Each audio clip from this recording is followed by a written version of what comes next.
வாழ்க வையகம், வாழ்க வையகம், வாழ்க வளமுடன். சிந்தனையை உடல்நலத்தை சீரமைத்து உய்வித்த குருவே வாழ்க. நம் அனைவரின் அன்பிற்கும் பாசத்திற்கும் உரிய உலக சமுதாய சேவா சங்கத்தின் தலைவர் பத்மஸ்ரீ எஸ்கேஎம் ஐயா அவர்களையும் அல்லும் பகலும் அயராது உலகெங்கும் இந்த வேதாத்திரிய கல்வியை பரப்ப முயற்சி செய்து வரும் தொழில்நுட்ப பிரிவின் அனைத்து பொறுப்பாளர்களையும் இந்த இணைப்பில் இணைந்து களங்கங்கள் என்ற தலைப்பில் சிந்தனை உரையை கேட்க இணைந்திருக்கும் இணைய போகும் இருபால் மெய்யன்பர்களையும் வாழ்த்தி வணங்கி மகிழ்கிறேன். களங்கங்கள் என்ற தலைப்புக்கு பேராசிரியர் முதவே ஆரம்பிச்சு கொடுத்துட்டாங்க. ரொம்ப நன்றிமா. உலகத்துல மனிதன் ஒண்ணு, சமுதாயம் ஒண்ணு. ஆணவம் கண்மம் மாயை என்றது நம்ம தனிப்பட்ட மனிதன்கிட்ட இருக்கு. ஆனா மகரிஷி என்ன சொல்றாங்க, சமுதாயத்துல கடன், வறுமை, கல்வியின்மை, இது மூணு களங்கமா இருக்குதுன்னு சொல்றாங்க. இத பத்தி மகான்கள் என்ன சொல்லியிருக்காங்க, வேதங்கள் என்ன சொல்லியிருக்கு, நம்ம மகரிஷி என்ன சொல்லியிருக்காங்க களங்கங்களை போக்குறதுன்னு பார்த்து நம்ம ஒவ்வொன்றா சிந்திக்கலாம். உலகத்துல எந்த கலையும் கூட்டல்ல தான் பிறக்கும். ஆனா சிற்பக்கலை மட்டும் கழுத்தல்ல பிறக்கும். சிற்பக்கலை மட்டும் கழித்தலில் பிறக்கும். அத போலதான் நமது ஆன்மீகமும் கழித்தலில் பிறக்க வேண்டும் சொல்றாங்க மகான்கள். நம்ம கிட்ட இருக்கிற ஆணவம் கண்மம் மாயை கழிந்தாதான் இறைநிலையை அடையலாம். அதற்காக தான் ஆன்மீக கலை கழித்தலில் பிறக்க வேண்டும் சொல்றாங்க ஞானிகள்லாம்.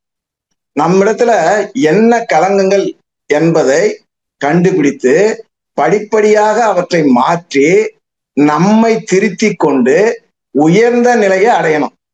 இந்த உணர்தலும் அப்படி உணர்ந்த வழியே திரும்ப உயர்ந்து அதுவாகவே மாறுவதும் தான் சரியான ஆன்மீக வாழ்வு. இதற்கு அகத்தாய்வு மிக மிக அவசியம். இந்த முறையில தானாகவே ஆன்மாவை உணர முடியும். அதுதான் ஆன்மீக வாழ்வின் லட்சியம். கடன், வறுமை, கல்வியின்மை என்ற மூன்று களங்கங்கள் உலகினிலே மறைய வேண்டும். எப்படி? உடன் பிறந்தார் போல் உள்ளம் ஒன்றே, மக்கள் உயர் நிலையில் வாழ வைக்கும் ஆட்சி வேணும்னு மகரிஷி சொல்றாங்க. உலக நல வாழ்த்து பாடல்ல சொல்லுவாங்க, கல்லாமை கடன் வறுமை களங்கங்கள் மறையிட்டன். மகரிஷி சொல்றாங்க, உலகில் பிறந்த அனைவரும் தான், சமுதாயம், இயற்கை என்ற இணைப்புல வாழறோம். ஒவ்வொரு மனிதனும் தன் நிலையை உணர்வதற்கான குருகுல கல்வி, பிறரோடு பேசுவதற்கு எழுத்து கல்வி, பொருள் சம்பாதிப்பதற்கு தொழிற்கல்வி, சமுதாயத்தோடு இணக்கமாக வாழ்வதற்கு அறநெறி கல்வி, இறைநிலையோடு இணக்கமாவதற்கு இயற்கையை பற்றியும் இறைநிலையை பற்றியும் கல்வி. இந்த கல்விய ஒவ்வொரு மனிதனுக்கும் சமுதாயத்துல கொடுத்தீங்கன்னா கடன், வறுமை, தனி மனித சிக்கல் சமுதாயத்துல இருக்காதுன்னு மகரிஷி சொல்றாங்க. கடன் ஒரு மாய தோற்றத்தை உருவாக்கி இருக்கு. கடனால் நம்ம கார் வாங்குறோம், வீடு வாங்குறோம். கடனால் பெற்ற காரையும் வீட்டையும் காண்பித்து உலகை ஏமாற்றி வாழும் வாழ்க்கையாகவே நம்ம எல்லாரும் நினைக்கிறோம். கடன் வாங்கும் போது அதை எத்தனை பேர் திருப்பி கட்டணும்னு வாங்குறாங்க? கவர்மெண்ட் தள்ளுபடி பண்ணிடாதா அப்படின்ற ஒரு மாயையில தான் வாங்குறாங்க. கடனாக பெற்ற பணம் யார் எடுத்துங்க? அது பலருடைய உழைப்பால் வந்துள்ளது என்ற எண்ணம் ஒவ்வொருத்தவங்ககிட்டயும் இருந்ததுன்னா ஏமாற்றி பிழைக்கும் எண்ணம் வருமா? ஆனா அந்த எண்ணம் இல்லாதனாலதான் அந்த ஏமாற்றி பிழைக்கும் எண்ணமே மேலோங்கி இருக்கிறது. வறுமையை போக்கும் ஒரே வழி உழைப்பு தான். எத்தனை பேர் உழைப்பதற்கு தயாரா இருக்காங்க? உலகில் அனைவரும் உழைக்க ஆரம்பித்தால் ஒவ்வொருவருக்கும் ஒரு நாளைக்கு 2 மணி நேரம் உழைச்சா போதும், உலகில் உள்ள அனைவருக்கும் அனைத்தும் கிடைத்து விடும் என்றார் நம்ம குருபிரான். சமுதாயத்தில் மாற்றம் வேண்டும் என்று ஒவ்வொருவரும் எண்ணுகிறோம், முனைகிறோம். சிறந்த கல்வியால் மட்டுமே சமுதாயத்தில் மாற்றம் கொண்டு வர முடியும். அதில் முதன்மையானது என்னன்னா, மனிதனை ஆக்குவதற்கான கல்வியா இருக்கணும். உருவத்தில் மனிதனா இருக்கிறோம், ஆனா உள்ளத்துல மனிதனா இருக்கிறோமா? பொறியாளரை உருவாக்க, மருத்துவரை உருவாக்க, கல்வியாளரை உருவாக்க கல்வி நிலையம் இருக்குது. ஏன் மனிதனை உருவாக்க கல்வி நிலையம் உருவாக்குறது இல்லைன்னு சொல்லிட்டு மகரிஷி கேட்கிறாங்க. பாரதியை போற்றும் நாம், விவேகானந்தரை போற்றும் நாம், அவர்கள் என்ன சொன்னாங்க? பள்ளிதனம் அனைத்தும் கோவிலாக்குவோம், கோவில்கள் அனைத்தையும் கல்வி கூடமாக்குவோம் என்று அவர்களது கனவு நினைவுகளாக மாறுநாள் வரை கடனும் வறுமையும் கல்லாமையும் களங்கங்களாகவே இருக்கும். களங்கமில்லா நாள் வரும், வந்தே தீரும் என்ற எண்ணத்தை விண்ணில் பரப்பி பயன்பெற்று வாழ்வோம்னு மகரிஷி சொல்றாங்க. வறுமை, நோய், கடன், குடும்பத்தோர்களோடு கருத்து வேறுபாடு, பேராசை, பொறாமை, தனது அல்லது தனது சுற்றத்தாரின் மரணத்தை பற்றிய அச்சம், பொருள், செல்வாக்கு, புகழ் இவற்றில் இழப்பு, இதனால கவலைப்படுறவங்க தான் தினம் தினமும் சமுதாயத்துல இருக்காங்க. ஏழ்மை, கடன், கல்வியின்மை, இயற்கை அமைப்பை பற்றிய வாழ்வினையே நச்சாக்கி வளமழிக்கும் களங்கங்கள் ஞான களஞ்சியத்துல மகரிஷி குறிப்பிடுறாங்க. இந்த வறுமையும் கடனையும் முயற்சியாலும் சிக்கன செயலாலும் தான் தீர்க்க முடியும். நோய செயலொழுக்கம், மருந்துண்ணல் என்பவற்றால தான் போக்க முடியும். கருத்து வேறுபாடுகளை காரணம் அறிந்து விட்டு கொடுத்தோம், விளக்கம் கூறி மனநிறைவை ஏற்படுத்தினால் தீர்க்கணும் கருத்து வேறுபாட்டை. பேராசை, பொறாமை என்பனவற்றின் விளைவறிந்த நிறைமனம் பெற்றுதான் அத போக்கணும். பொருள், புகழ், செல்வாக்கு இவற்றின் இழப்ப முயற்சியாலும் ஒழுக்கத்தாலும் சமுதாய நல தொண்டாலும் தான் ஈடுகட்டி கொள்ள முடியும். செய்ய வேண்டிய கடமைகளை மறந்து அவை உடனே தானாக தீர்ந்து விட வேண்டும் என்று நினைப்பது அறியாமை. அமைதியை பெற பொறுமை, சகிப்புத்தன்மை, விட்டு கொடுத்தல், இந்த மூன்றும் நமக்கு இருக்கணும். பிறரின் அறியாமையை மன்னிப்பதோடு தனது அறியாமையை அகற்றுவதுதான் அறிவுடைமை. நல்லதை செய்ய செய்ய நல்ல எண்ணங்கள், நல்ல செயல்கள், நல்ல வாழ்க்கை வந்துடும். நாள்தோறும் செய்தவற்றின் பயனை நீங்கள் நல்லுறக்கம் கொள்வதற்கு முன் கவனித்து பாருங்க. மனிதர்களுக்கு துன்பம் ஏன் வருது? ஒவ்வொரு மனிதனிடமும் உள்ள சஞ்சிதா கர்மத்தின் அடிப்படையில தான் சமுதாயத்தில் உள்ள ஒவ்வொருவருக்கும் துன்பம் வருதுன்றாங்க மகரிஷி. அதை எப்படி போக்கணும்னு கவியில சொல்றாங்க. தொண்ட ஆற்ற ஆற்ற ஆற்ற தொலைகிறது களங்கங்கள். எப்படி சொல்றாங்க பாருங்க. தொண்ட ஆற்ற ஆற்ற தொலைகிறது களங்கங்கள். தொன்று தொட்டு வந்த பதிவின் தொணதொணப்பும் கழியுமே. தொன்று தொட்டு வந்த பதிவின் தொணதொணப்பும் கழியுமே. தொண்டின் மேன்மை தெரியுமே உலகம் உய்வதின் மூலம். எப்படி சொல்றாங்க பாருங்க. தொண்டாற்ற ஆற்ற தொலைகிறது களங்கங்கள். இதான் நம்ம ஐயா உழவன் தங்கவேலு அடிக்கடி சொல்லுவாங்க. தொண்டாற்றி இன்பம் காண்போமா அப்படின்னு சொல்லுவாங்க. அப்ப இந்த கவியினுடைய ஆழத்தை அவங்க எந்த அளவுக்கு புரிஞ்சிருக்காங்க பாருங்க. கடவுளை காண என்ன செய்யணுங்க? அறிவை உயர்த்தி கொண்டே போகணும். பரம்பொருள் உணர்வு வேண்டும் என எல்லோரும் நினைப்பதும் ஆசைப்படுவதும் நல்ல எண்ணம் தான். ஆனா நம்ம என்ன செய்யணும்? இருட்டை காண வேண்டும் என்று நினைக்கிறீங்க. கையில விளக்க வச்சுக்கிட்டு போனீங்கன்னா அந்த இருட்டை எப்படிங்க பார்க்க முடியும்? அந்த விளக்கை அணைத்து விட்டு போனாதான் அந்த இருட்டை காண முடியும். விளக்கை எடுத்துக்கொண்டு போகும் வரை இருட்டை காண முடியாது. உள்ளத்தில் களங்கங்கள், தேவையில்லாத பழக்கங்கள், அவைகளை வைத்துக்கொண்டு கடவுளை தேடினால் முடியாது. உள்ளத்தில் களங்கங்கள், தேவையில்லாத பழக்க வழக்கங்கள், அவைகளை வைத்துக்கொண்டு கடவுளை காண முடியுமா? கடவுளை அறிய முடியாது. கடவுளை அறிய வேண்டும் என்றால் எங்கும் நிறைந்தவன் என்பதை ஒப்புக்கொண்டால் உங்களுக்குள்ளும் இருக்கிறான் என்பதை ஒப்புக்கொள்கிறீர்கள். உண்மையை உணர்ந்தால் நீங்களாகவும் இருப்பவன் அவனேதான். தேடி அலைய வேண்டியது இல்லை. மறைத்து கொண்டிருக்கும் களங்கங்களை நீக்கிவிட்டால் மீதமாக இருப்பது எது? மெய்ப்பொருள் தானே. களங்கங்களை நீக்குவதற்கு என்ன உண்டோ அதுதான் ஒழுக்கம். மகரிஷி எப்படி கொடுத்திருக்காருங்க பாருங்க. எண்ணம் சொல் செயலால் பிறருக்கு உடலுக்கோ உயிருக்கோ மனதிற்கோ தீங்கு விளைக்காத இருந்தீங்கன்னா அது ஒழுக்கம். என்ன அழகா வடிவமைச்சு வைர வரிகளை கொடுத்துருக்காங்க பாருங்க. நல்ல முறையில் வாழ்க்கையை நடத்தி நல்லதையே அறிந்து நல்லதையே செய்து நல்லதையே நினைத்து வரும்போது அந்த களங்கங்கள் தானாகவே விலகிவிடும். எப்படிங்க? நல்ல முறையில் வாழ்க்கையை நடத்தி அற வாழ்க்கையில நடத்தி நல்லதையே அறிந்து நல்லதையே செய்து நல்லதையே நினைத்து வரும்போது அந்த களங்கங்கள் தானாகவே விலகிடும். அன்பாகவும் மகிழ்ச்சியாகவும் நாம பிறர்கிட்ட நடக்கலாம். அப்ப அது மாதிரி இருந்தீங்கன்னா, எல்லார்கிட்டையும் அன்பாகவும் மகிழ்ச்சியாகவும் இருந்தீங்கன்னா உங்க களங்கங்கள் தானா மறைஞ்சிடும். அகநோக்கு பயிற்சியிலும் ஆராய்ந்து பரம்பொருளே அறிவாயும் உளதென்று அறிந்திடலாம். எனினும் நாம் இகவாழ்வில் பழக்கத்தால் ஏற்றுள்ள களங்கங்கள் இனிதாய் மாற தொண்டே ஏற்ற வழி அதை செய்வோம்னு சொல்றாங்க மகரிஷி. உடலால் ஏற்படுவது நோய், உயிரால் ஏற்படுவது வாழ்வில் சிக்கல், மனதால் ஏற்படுவது கருமையத்தில் பயந்திருக்கும் களங்கங்கள். இதைத்தான் பழமொழியில் என்ன சொல்லுவாங்க? மடியிலே கணம் இருந்தா வழியிலே பயம். மடியில கணம் என்பது சஞ்சிதா கர்மம், வழியிலே பயம் என்பது வாழ்விலே சிக்கல், உடலிலே நோய், மனதிலே குழப்பம். கர்மாவிற்கு மூலம் எதுங்க? நம்ம என்ன செஞ்சா கர்மாவில் போய் பதியுது? பிறர் வளம் பறித்தல், பிறரை துன்புறுத்தல், கொலை செய்தல், வாழும் சுதந்திரத்தை பறிக்கிறதுனாலதான் கர்மாவில நம்ம ஜெனட்டிக் சென்டர்ல பதிவுகள் பதியுதுன்றாங்க. எண்ணம் சொல் செயலால் இவற்றால் தான் பாவ பதிவுகள் கருமையத்துல பதியுது. கர்மாவை போக்குறதுக்கு என்னங்க வழி சொல்லியிருக்காங்க மகரிஷி? பிராயசித்தம், மேல்பதிவு, அடியாட ஒழித்தல். பிராயசித்தம், மேல்பதிவு, அடியோடு ஒழித்தல்.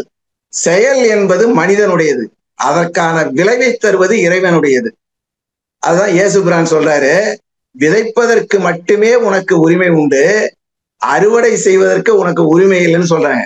அதே பகவத்கீதை என்ன சொல்றாங்க? கடமையை செய், பலனை எதிர்பாராதே. விளைவினுடைய பலன் பாவ புண்ணியம். எந்த செயல் இறைவனை அடைவதற்கு உபயோகமாக இருக்கிறதோ அது புண்ணியம். எந்த செயல் இறைவனை அடைவதற்கு தடையாக இருக்கிறதோ அது பாவம். மனதால் வாழ்கின்ற மனிதன் எப்பொழுதும் களங்கம் அற்றவனாக இருக்க முடியாது.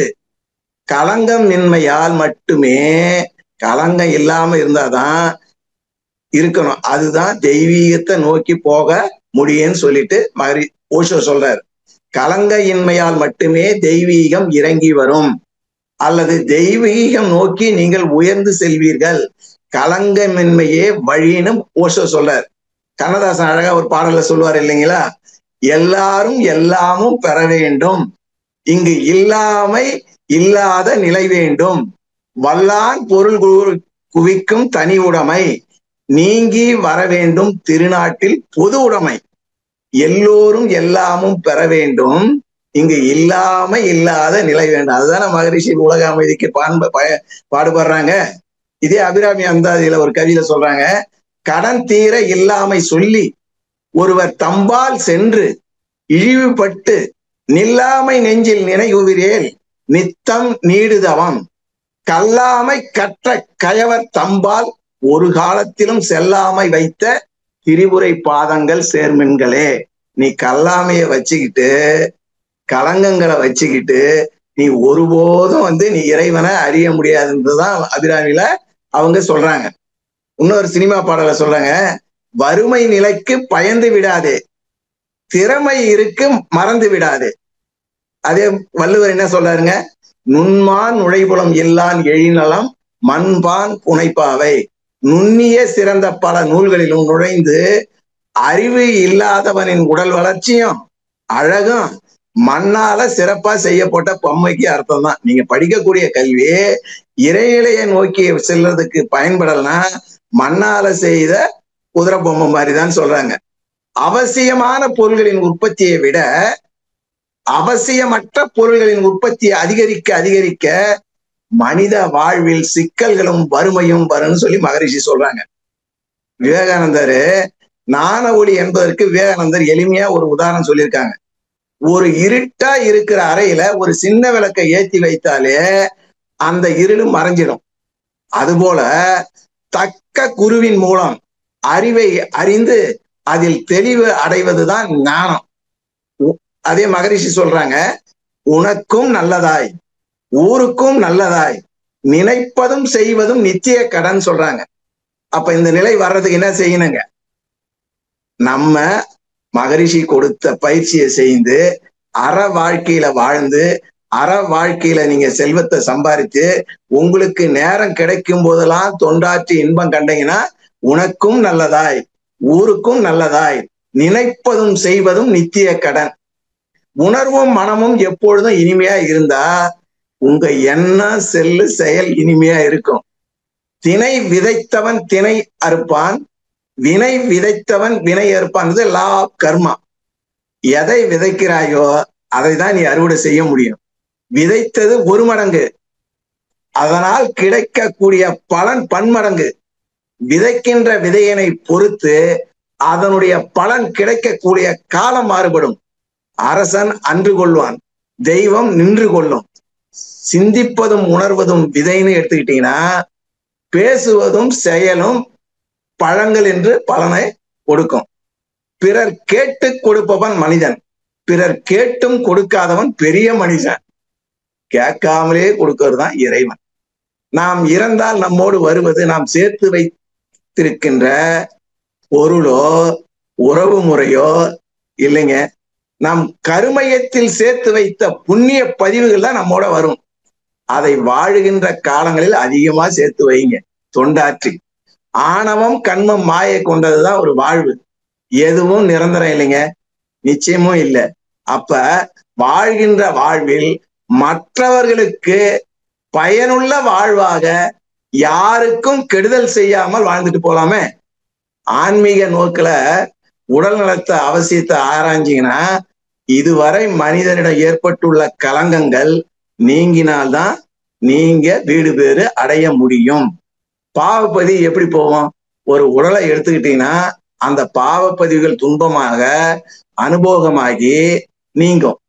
அல்லது யோக சாதனைகள் மூலம் கலங்கங்களை நீக்கலாம். அதற்குத்தான் இந்த உடலை உயிர் எடுத்து வந்தது. உயிர் தன் மூலத்தை அறிந்து கொள்ள எடுக்கின்ற முயற்சிக்கும் இந்த உடல் தேவைப்படுது. அதனால உடலை உயர்வா கருதி சீர்கேடு அடையாம போற்றி பாதுகாக்கணும். அப்பதான் ஆன்மீக பயணம் தடைப்படாம இருக்கு. அப்படி பாருங்க, மகரிஷி எப்படி சிந்திச்சிருந்தா வந்த உடனே உங்களுக்கு உடற்பயிற்சியை கொடுத்து உங்க வாகனத்தை சரி பண்றாரு. அந்த வாகனத்துக்கு போடக்கூடிய பெட்ரோல் ஆகிய உயிரை சரியா குவாலிட்டி குவான்டிட்டியா மாத்துறாரு. கரெக்டா ரோட்டை பார்த்து போங்கப்பான்னு சொல்லிட்டு அகத்தாய்வு பயிற்சியை கொடுக்குறாரு. பயிற்சி கொடுத்தா மட்டும் போதாது, உனக்கு எனர்ஜி வேணும்னு சொல்லி மௌனத்தை கொடுத்து நல்ல எனர்ஜியை கொடுக்குறாரு.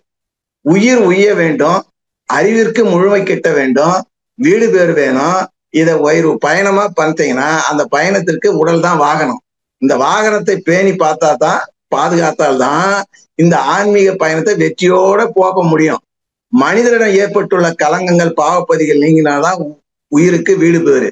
உரைகளை தன்னிடம் தேடுபவர் தெளிவடைகின்றனர். உரைகளை தன்னிடம் தேடுபவர் தெளிவடைகின்றாங்க. உரைகளை பிறரிடம் தேடுபவர் கலங்கப்படுகிறாங்கன்னு சொல்றாங்க மகரிஷி.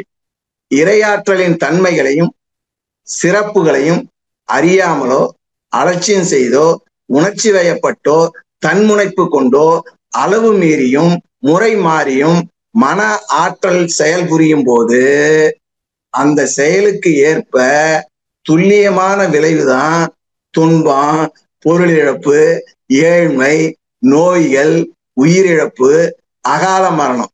இதுதான் செயல் விளைவு நீதின்றாங்க மகரிஷி. எண்ணங்களில் தொகுப்பாக மனம் இருக்கும் வரை, புலன்வழி மனம் செல்லும் வரை இந்த மனம் உயர்வடையாதுங்க, தூய்மை அடையாது. ஆத்மாவின் ஒளி மனதில் பிரதிபலித்தால் தான் மனம் தூய்மையுறும். மனம் தர்ம தூண்டுதலால் இயங்கும் ஒரு கருவி. இது சலனம் கொண்டது, அலைபாயும் தன்மை உடையது. இது மனதில் காலகாலமா படிஞ்சிருக்கு. அழுக்குகளை எல்லாம் ஞான உபதேசத்தால தான் குரு மூலியமா நீங்க நீக்க முடியும். மன அழுக்குகளை மும்மலங்கள்னு சொல்லுவாங்க. ஆணவம், கண்மம், மாயை என்ற இந்த 3 கலங்கங்களை நீக்கினாதான் மனம் தூய்மை அடையும். தூய்மையற்ற உள்ளத்துல தான் ஆன்ம ஒளி பிரதிபலிக்கும். ஆத்மாவின் சாரமாகிய அன்பு பெறுவோம். அதில் மனம் நிறையும். மேலும் இந்த மனம் அடங்கினால புலன் அடங்கும். மனம் அலைப்பாய்ந்த கர்மம் அதிகரிக்குங்க. உணவு தூய்மை உடலையும் மனதையும் சுத்தமாக்கும். சாத்வீக உணவு சாத்வீக குணத்தை வளர்த்து மனதை சாத்வீக நிலையில வைக்கும். உடல் உள்ள தூய்மைக்கு சாத்வீக உணவு மிக மிக அவசியம். அதனாலதான் பொதுவா ஆன்மீக வாழ்க்கையில மேற்கொள்றவங்க உப்பு, உரைப்பு, புளிப்பு ஆகிய சுவைகளை குறித்து சாத்வீக உணவு முறைகளை சாப்பிடுவாங்க. அது ஆன்மீக பயணத்திற்கு தடை இல்லாம போகலாம். சாந்த புத்தி, சாத்வீக புத்தி, பிரசாத புத்தி, அர்ப்பணிக்கும் புத்தி இந்த புத்திங்கெல்லாம் ஆன்மீக பயணத்துக்கு உதவக்கூடியது. செயல் பதிவு அல்லது வினைப்பதிவு என்ற ஒரு முறை நம்மிடம் பயந்துட்டுன்னா அது மீண்டும் மீண்டும் பிரதிபலிக்காம செயலிழக்க செய்ய 7 தலைமுறை ஆகுமா. அதாவது ஒரு தலைமுறைனா மகரிஷி என்ன சொல்றாங்க, 20 ஆண்டுகள். ஒரு செயலின் பதிவுக்கு 140 ஆண்டுகளை திரும்ப திரும்ப பிரதிபலிக்கும் இருக்கு. அதன் பிறகு அது வான்காந்த ஆற்றலாக தானாகவே மறைஞ்சிருமா. எதில் எந்த தலைமுறையில் அந்த பதிவுக்கு பிரதிபலிக்கும் வாய்ப்பை கொடுத்தாலும் அந்த பதிவை புதுப்பித்து கொண்டதாகும். அங்கிருந்து அது மேலும் 7 தலைமுறைக்கு எழுச்சி பெறுமா. அதனாலே ஒரு செயலின் பதிவுக்கு 7 தலைமுறைகளிலும் விளைவு வரும் என்பதுதான் 7 பிறவினும் முன்னோர்கள் சொல்லியிருக்காங்க. தனக்கு முன்பு தாய் தந்தை வழியாக 7 தலைமுறைகளில் பெற்ற பதிவை முன்னேழு பிறவினும் அப்பதிவுகள் புதுப்பிக்கப்பட்டா, அதாவது ரினிவல் பண்ணீங்கன்னா புதியன செய்தாலோ அவன் மேலும் 7 தலைமுறைகள் தொடரும்ன்றாங்க. இததான் முன்னேழு பின்னேழு பிறவின்னு சொல்லுவாங்க. தவறு செய்தீங்கன்னா இன்றோ நாளையோ அறிவிற்கோ உடலுக்கோ துன்பம் வருங்க. எண்ணம், சொல், செயல் என்ற 3 பிரிவுகளுக்கு தான் மனிதனின் ஆற்றும் செயல்கள் அனைத்தும் அடங்கிடுது. மனிதனிடம் ஏற்பட்டுள்ள களங்கங்கள், பாவப்பதிவுகள் நீங்கினாதான் உங்களுக்கு வீடு பேரு. பிறர் குற்றத்தை பெரிதுபடுத்தாமையும் பொறுத்தலும் மறத்தலும் அமைதிக்கு வழிகளாகும். இறைநிலையே மனிதனாக தன்மாற்றம் பெற்று வந்துள்ளது. இறைநிலை என்ற தெய்வம் உயிரற்ற 5 பௌதிக பொருள்களாகி ஓரறிவு தாவரம் முதல் 5 அறிவு விலங்கினங்களாகி முடிவுல 6 அறிவு உள்ள மனிதனாக வந்திருக்கு. வரும் வழியில 3 களங்கங்களும் மனிதனிடத்துல சேர்ந்து இருக்கு. இந்த களங்கங்களை போக்கி கொண்டாதான் மனிதன் இறைநிலையை அடைய முடியும். தெய்வம் கூட்டல் களங்கங்கள் தான் மனிதன் சொல்லுவாங்க. மனிதன்கிட்ட இருக்கிற கழித்தல் களங்கங்களுக்கு ஈக்குவல் டு தெய்வம். தெய்வம் பிளஸ் களங்கங்கள் ஈக்குவல் டு மனிதன். மனிதன் மைனஸ் களங்கங்கள் ஈக்குவல் டு தெய்வம். அப்ப களங்கங்கள்லாம் என்னங்க? தன்முனைப்பு. தன்முனைப்பு பிளஸ் பாவப்பதிவுகள், மயக்கம், ஆணவம், கண்ம மாயை என்றதான் தன்முனைப்பு, கண்ம மாயைன்னு சொல்றது. தன்முனைப்பை, பாவப்பதிவுகள், மயக்கம் ஆகியவற்றை நேரடியாக அப்படியே எடுத்து விட வேண்டுமா? முடியாது. தன்முனைப்பை போக்க வேண்டும்னா இறைநிலைய உணரணும். பாவப்பதிவுகளை போக்கணும்னா நல்ல செயலை செய்து அவற்றை மேல் பதிவாக கொண்டு ஏற்கனவே செய்துள்ள தீய பதிவுகள் எழுச்சி பெறாம செயலுக்கு வராமல் இருக்க செய்யணும். இவ்வாறு வினை தூய்மை பெற்று இறைநிலை உணர்வும் வந்துச்சுன்னா அறிவு விழிப்பு நிலை கூடும். அந்த இடத்திலேயே மாயை விலகிடும். இதுதான் மனிதனாக பிறந்தவன் அடைய வேண்டிய லட்சியம். பாம்பாட்டி சித்தர் சொல்றாரு, நாற்றம் மிகுந்த மீனை நல்ல நீரினால் பல முறை கழுவி எடுத்தாலும் ஒரு நாளும் அதன் வாடை போகாது. அதே போல பாவ புண்ணிய நதிகளில் மூழ்கி குளித்தாலும் ஆணவம், கண்மம், மாயை என்ற மும்மலங்கள் உள்ளத்தில் இருக்க அதனால் எப்படிடா நீங்கன்னு கேக்குறாரு.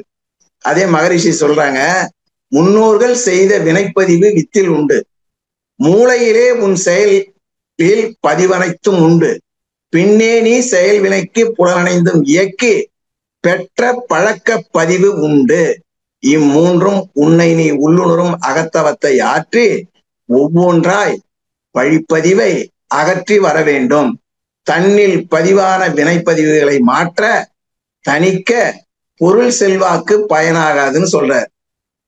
உடல் தவம் என்கின்ற உடற்பயிற்சியும், உயிர் தவம் என்கின்ற காயகல்ப பயிற்சியும், மனத்தவம் என்கின்ற தியான பயிற்சியும், குணத்தவம் என்கின்ற அகத்தாய்வு பயிற்சியும், ஆத்மதவம் என்கின்ற மௌன பயிற்சியும், அக ஆராய்ச்சிக்கு பயன்படும். இதை ஒவ்வொரு அருள்நிதிகளும் செய்தாதான் நம்ம வீடு பேரு அடைய முடியும். எப்படி கொடுத்துருக்காங்க? வந்த உடனே உடற்பயிற்சி, காய்கல்பு பயிற்சி, தியான பயிற்சி, அகத்தாய்வு பயிற்சி, மௌனம். இதுதான் அவங்க எல்லாமே.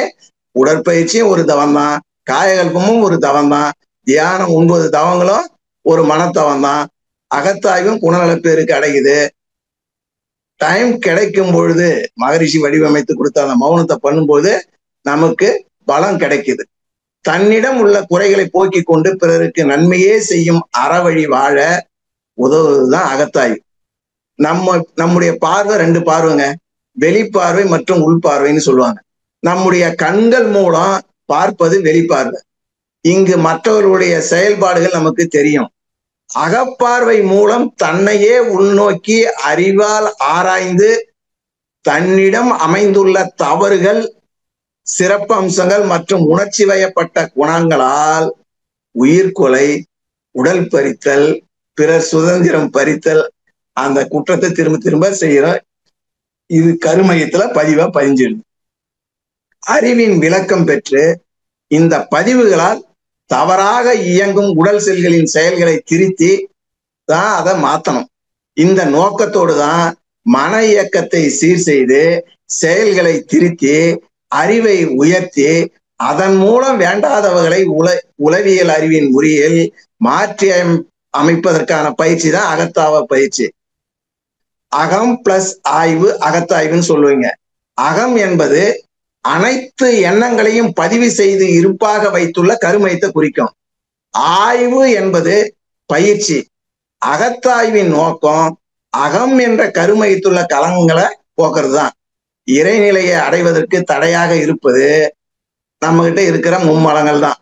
அந்த மும்மலங்களினால்தான் தான் தனது என்கின்ற அதிகாரப்பற்றும் பொருள் பற்றும் உருவாகி அதனால 6 தீய குணங்கள் உருவாகி அந்த 6 தீய குணங்களில 5 பழிச்செயல்கள் உருவாகி நம்ம கருமையத்துல பதிவாகுது. பதிவுகள் தான் இறைநிலைய மறைச்சிக்கிட்டு இருக்கு. அந்த பதிவுகளை போக்க நாம் தினமும் தவமும் தற்சோதனையும் செய்து பழகணும். அறிவு உயர்ந்து விழிப்பு நிலை பெறும் வரையில் ஆன்மா பழக்கத்தின் வழியேதான் செயல்களை செய்யும். துன்பங்கள் மேலும் மேலும் பெருகுது. இந்த நிலைமையை அறிந்து தன்னையே தான் மீட்டு கொள்ள நிச்சயமான ஒரு வழிதான் தற்சோதனை. தற்சோதனையை வெற்றியுடன் செய்து முடிப்பதற்கு தவம் உதவுது. வெளிச்சத்துல ஒரு பொருளை தேடி எடுப்பது போல தவம் தரும் மன அமைதி நிலையில தான் தனது குறைகள் தெரிய வரும். பிறகு தவம் தந்த மன உறுதி கொண்டு அவற்றை நீக்கவும் முடியும்.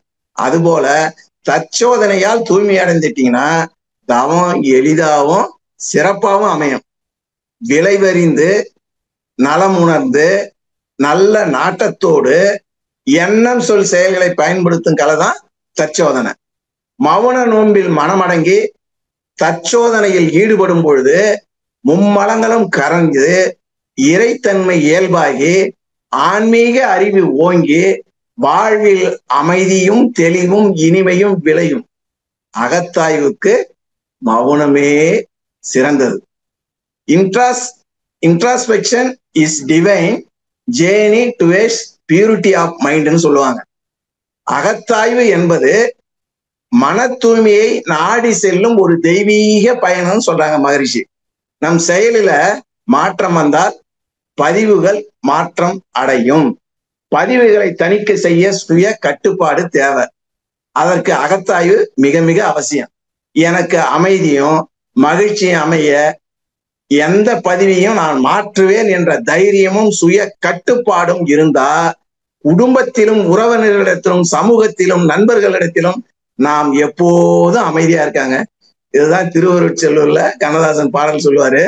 கந்தையிலே அழுக்கு இருந்தால் கசக்கி எடுத்து விடு வெள்ளையப்பா, உன் சிந்தையிலே அழுக்கு இருந்தால் சிவனை நாடி விடு வெள்ளையப்பா, உயிரே அழுக்கு துணி ஓர்மண்ணே நம் பிறப்பு, பூவுலக வாழ்க்கை எனும் பொல்லாத கல்லினிலே மோதி அடிக்கையிலே முற்றும் கசக்கையிலே ஆதிசிவன் என்னும் ஆற்றில் வரும் வெள்ளத்திலே அழுக்கெல்லாம் வெளுக்குதடா வெள்ளையப்பா, அவன் அருள் என்னும் நேர்தனிலே வெள்ளையப்பா, இந்த உயிரெல்லாம் வாழுதடா வெள்ளையப்பா.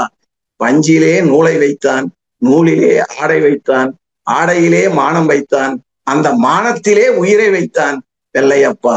பக்தருக்கு அருள் குறிப்பு, பாமரருக்கு பொருள் குறிப்பு, சத்தியத்தின் ஒரு குறிப்பு வெள்ளையப்பா, அது முக்தி தரும் திருக்குறிப்பு வெள்ளையப்பா. கண்ணதாசன் எப்படி இறைநிலை தவத்தை அழகா கொடுத்திருக்காரு பாருங்க. இந்த ஆணவம் கண்மம் மாயம் இருக்கு இல்லையா, இந்த மூணு தான் ஆன்ம ஞானத்தை இருள்படுத்தி துன்பமுற வைக்குது. அஞ்ஞான இருளை செய்து மரப்பை உண்டாக்குவதால் மலத்தை மாசுன்னு சொல்றாங்க. தகுந்த குருவின் மூலம் உங்க நடுக்கண்ணை திறக்க பெற்றுக் கொள்வதுதான் நலன்னு வள்ளலார் சொல்றார். நடுக்கண்ணா என்னங்க, கண்மணியை திறக்க பெற்றுக் கொள்ள வேண்டும் சொல்றாரு. அப்படின்னா நடுக்கண் மூடப்பட்டுள்ளது என்றுதானே பொருள். யார் மூடியது, எதற்காக மூடினாங்க, எதனால மூடினாங்க அப்படின்னு பாத்தீங்கன்னா, கண்மணியின் மத்தியில் ஊசி முனை அளவு சிறிய துவாரம் உள்ளது. அந்த ஓட்டை தான் மெல்லிய ஜவ்வால மூடிட்டு இருக்கு.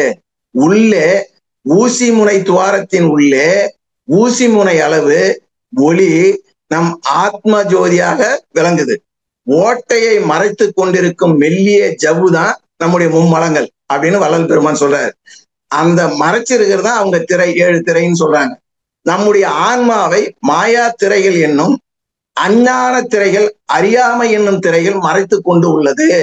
நம்முடைய ஆன்மாவை மாயா திரைகள் என்னும் அஞ்ஞான திரைகள், அஞ்ஞானம் என்னும் திரைகள் மறைத்து கொண்டு இருக்கு. ஆனா ஆத்மாவை அதனால நம்ம பார்க்க முடியறதில்லை. நம்முடனே இருந்து இடைவிடாது நம்ம இயக்கி கொண்டிருக்கும் ஆன்மா மற்றும் உயிர் ஒளியையே பார்க்க முடியவில்லை என்றால் கடவுளை எப்படி நீங்க பார்க்க முடியும்? உங்ககிட்ட இருக்க ஆன்ம ஒளியே பார்க்கலாம், கடவுளை நீங்க எப்ப பார்க்க முடியும்னு சொல்றாரு. இதையெல்லாம் சூட்சமாக சிருஷ்டித்தவன் எல்லாம் வல்ல இறைவன். இதனை கண்டு உணர்ந்து உயர்ந்தனர் ஞானிகள், மகான்கள்லாம். திரைகளாகிய ஜவ்வே நாம் நீக்க வேண்டிய பொருள். மெய்ப்பொருளின் திரை நீங்கினாலே நம்ம ஆத்ம ஜோதியை காண முடியும். நாம் செய்யும் ஒவ்வொரு செயல்களும் ஆன்மாவில குப்பைகள் போல் திரைகளாக பதிவாகி கொண்டே இருக்கு. குப்பைகள் என்னும் பதிவுகள் தான் நல்வினை தீவினைன்னு சொல்றாங்க. தீவினையை அகற்றி நல்வினையை உயர்த்தணும். இருள் இருக்கும் இடத்தில் அருள் வராது, ஒளி வராது. எனவே இருளை அகற்ற வேண்டும். இருளை அகற்ற புற வழிபாடோ புற செயல்களோ எதுவும் தேவையில்லை. ஜீவகாருண்யம் என்னும் உயிர் இரக்கத்தால் மட்டுமே அந்த அறியாமை என்னும் குப்பைகளை ஆன்மாவில் இருந்து நீக்க முடியும் என்கிறார் வள்ளலார். ஜீவகாருண்யத்தால் ஆன்மா நெகிழ்ச்சி, மகிழ்ச்சி, உருக்கம் அடையும். அந்த ஆன்மா நெகிழ்ச்சியால் உஷ்ணம் உண்டாகும். அதற்கு சுத்த உஷ்ணம்னு சொல்லுவாங்க. அந்த உஷ்ணத்தால் ஒவ்வொரு திரைகளையும் எரித்து கரைத்து வெளியே தள்ளிடும். ஆன்ம உருக்கம் உண்டாக உண்டாக ஆன்மாவின் உள் இருக்கின்ற கடவுள் விளக்கமாகிய அருள் வெளிப்படுவது. அதாவது எப்படின்னா, தயிருக்கும் கட்டைக்கும் கடைதலால் நெகிழ்ச்சி உண்டாக உண்டாக அதன் உள்ளிருக்கின்ற வெண்ணையும் நெருப்பும் வெளிப்படுவது போல வெளிப்படும் என்று சொல்றாரு.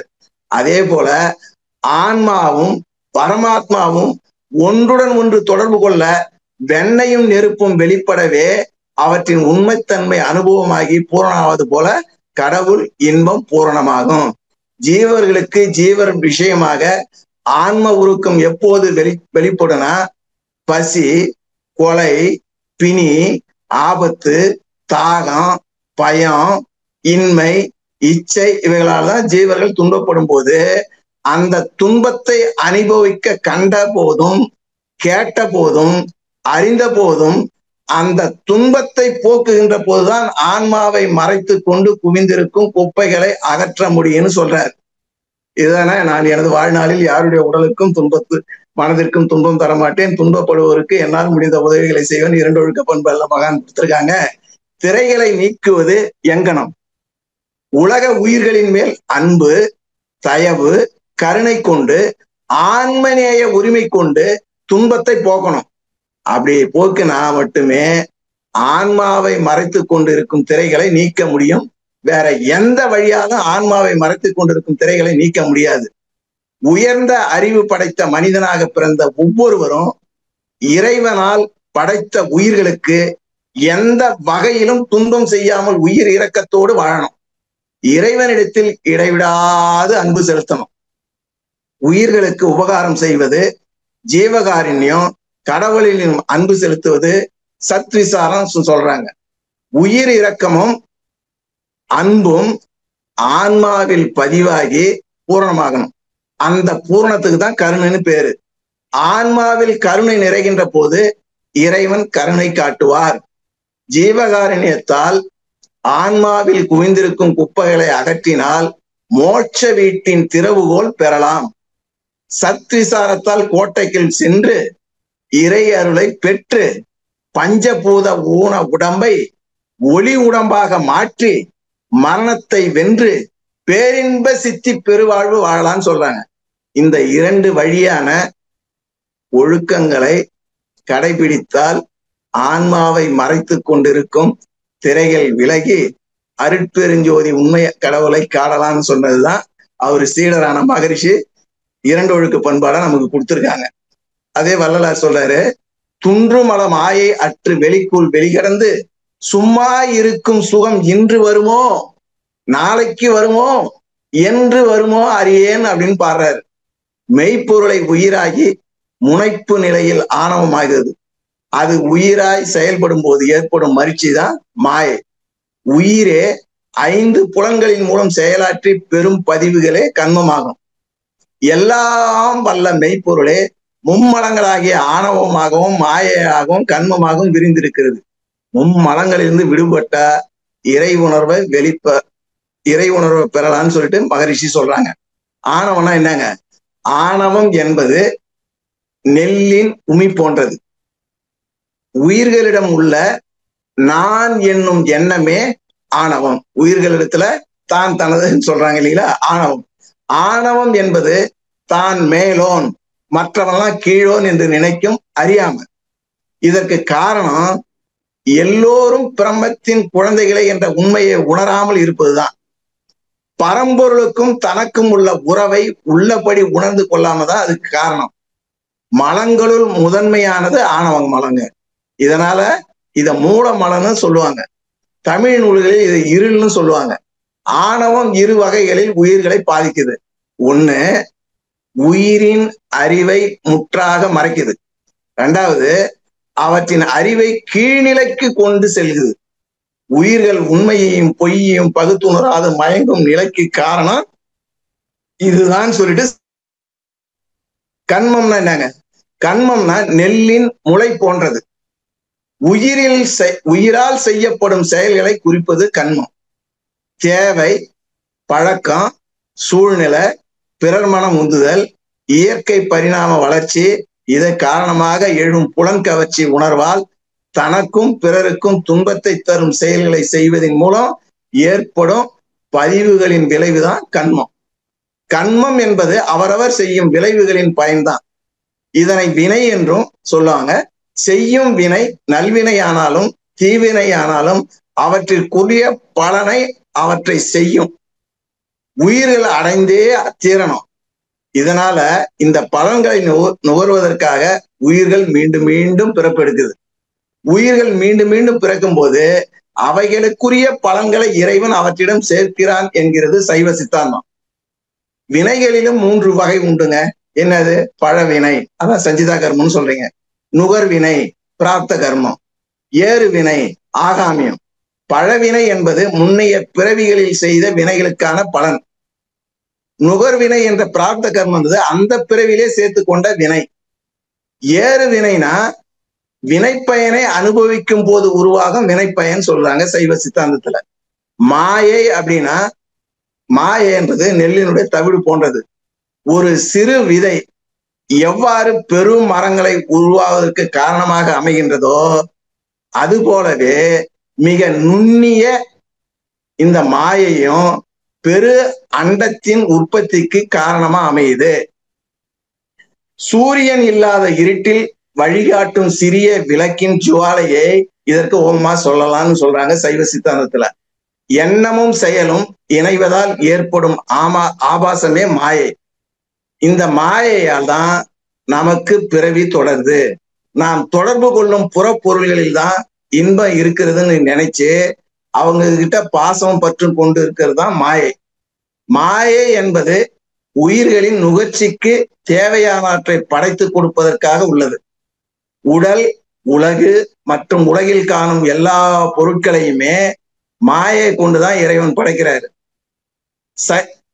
படைக்கிறாருன்னு சைவ சித்தாந்தம் சொல்லுது. இது ஒரு மலம் என்ற வகையில் உயிர்களுக்கு பகையாக கருதப்பட்டாலும் ஆணவ மலத்தின் பீடிப்பினால் முழுவதுமாக மறைக்கப்பட்டுள்ள அறிவை சிறிதளவு வெளிப்படுத்த உதவுவது இந்த மாயைதான் சொல்லிட்டு சைவ சித்தாந்தம் சொல்றாங்க. மும்மலங்கள் பாசத்தின் கூறுகள் என சைவ சமயத்தின் ஒரு தத்துவ பிரிவாக சைவ சித்தாந்தம் சொல்லுது. சித்தாந்தத்தின் உண்மை பொருள் என்ன சொல்லுவாங்க? பதிப்பசு பாசம் சொல்லுவாங்க. இவற்றுள் மலங்களுள் வினை 3 வகையா உள்ளது. இவை 3ஐயும் ஒருமித்த மும்மலங்கள்னு சொல்லுவாங்க. சைவ சித்தாந்தத்தின்படி இறைவன், உயிர்கள், மலங்கள் ஆகிய 3ம் எப்பொழுதும் நிலைச்சிக்கிட்டு இருக்கு. இவற்றுள் எதுவுமே மற்றொன்றால் படைக்கப்பட்டது அல்ல. இத்தத்துவம் இறைவனை சென்றடைவதற்கு உள்ள நோக்கம்தான்.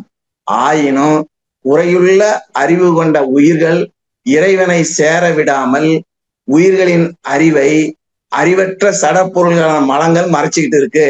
இதனால் ஏற்படுகின்ற அறியாமையே உயிர்களின் துன்பத்திற்கு காரணம் என்பது சைவ சித்தாந்தத்தினுடைய கருத்து. உயிர்களை மலங்களின் பிணைப்பிலிருந்து விடுவித்து தன்னுடன் சேர்த்து இறைவனை சேர்க்கிறது தான் நம்ம வாழ்வின் நோக்கம். இதுகாரும் கலங்கங்கள் என்ற தலைப்பில் இந்த சிந்தனை உரையை கேட்டு மகிழ்ந்த இருபால் மெய்யன்பர்களையும் வாழ்த்தி வணங்கி நிறைவு செய்கிறேன். வாழ்க வையகம், வாழ்க வையகம், வாழ்க வளமுடன். இனி கேள்வி பதில் நிகழ்ச்சியில் செல்வோம். கேள்விகளை மட்டும் சுருக்கமாக கேட்கவும்.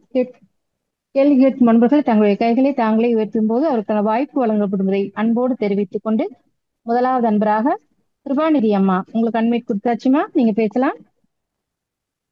அம்மா வாழ்க வளமுடன் ஐயா. அம்மா கிருபாநிதி அம்மா சொல்லுங்க ஐயா. ஐயா வாழ்க வளமுடன் ஐயா. அம்மா அழகா சொன்னாங்க ஐயா, எதை தின்னா பித்தம் தெளியும். அது ரொம்ப நல்லா இருந்தது. உண்மையிலே பீச்சுக்கு பொருத்தமா இருந்தது ஐயா. அப்படியே நீங்க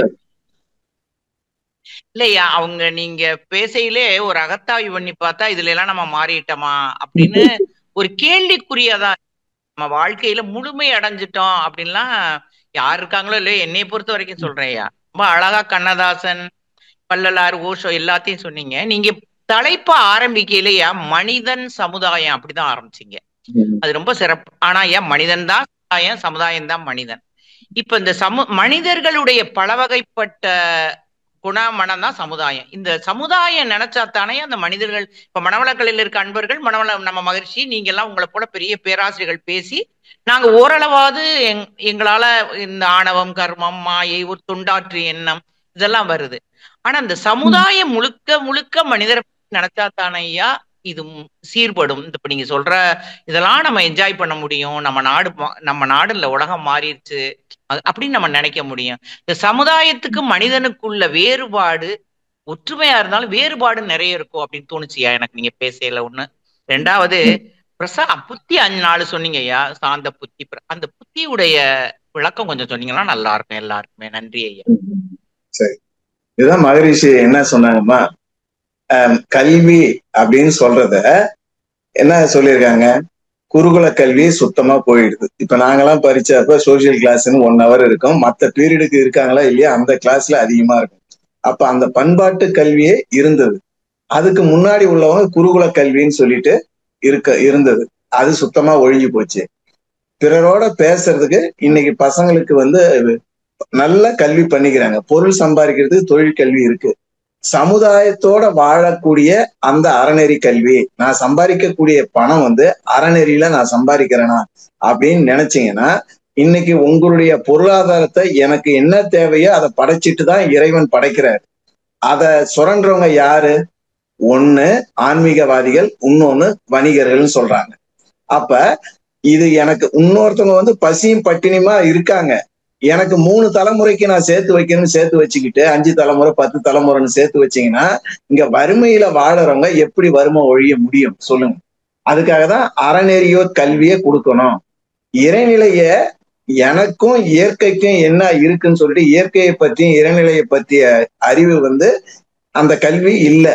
அந்த கல்வி கொடுத்தீங்கன்னா சமுதாயத்துல கலங்கங்கள் மாறும்.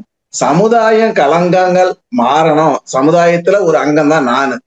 அப்பதான் அவங்க என்ன சொல்றாங்க, ஒவ்வொரு தனி மனிதனும் அறநெறியில வாழணும். வாழ்க்கை தத்துவத்துல சொல்லுவாங்க இல்லையா, ஒழுக்கம் கடமை ஈகைன்னு சொல்லிட்டு.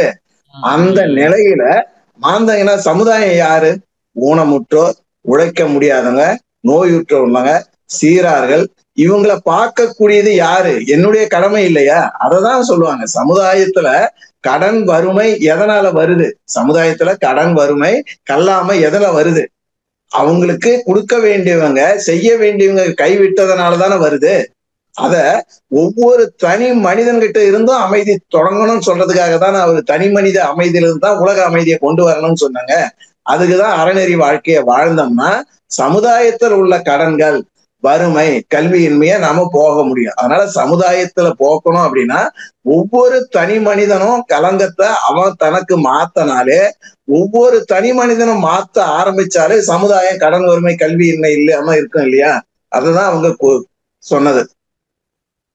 கண்டிப்பா ஐயா, கண்டிப்பா மாறணும். வாழ்த்துக்கள். வாழ்க வாழ்க வளம். இந்த புத்திய பத்தி கொஞ்சம் ஐயா, அந்த புத்தி 4 புத்தி சொன்னீங்க. சாந்த புத்தி, அதாம்மா சாந்த புத்தி, சாத்வீக புத்தி, பிரசாத புத்தி, அர்ப்பணிக்கும் புத்தின்னு சொல்றீங்க இல்லைங்களா? சாந்தம்ன்றது எப்பமா வரும் சொல்லுங்க எனக்கு. நான் அற வழியில வாழ்ந்து நிலையானது எது நிலையற்றது எதுன்னு கேட்கும் பொழுது, அப்ப நிலையானதை நோக்கி நான் பயணம் செய்யறதுக்கு எனக்கு ஒரு குரு தேடுவேன்.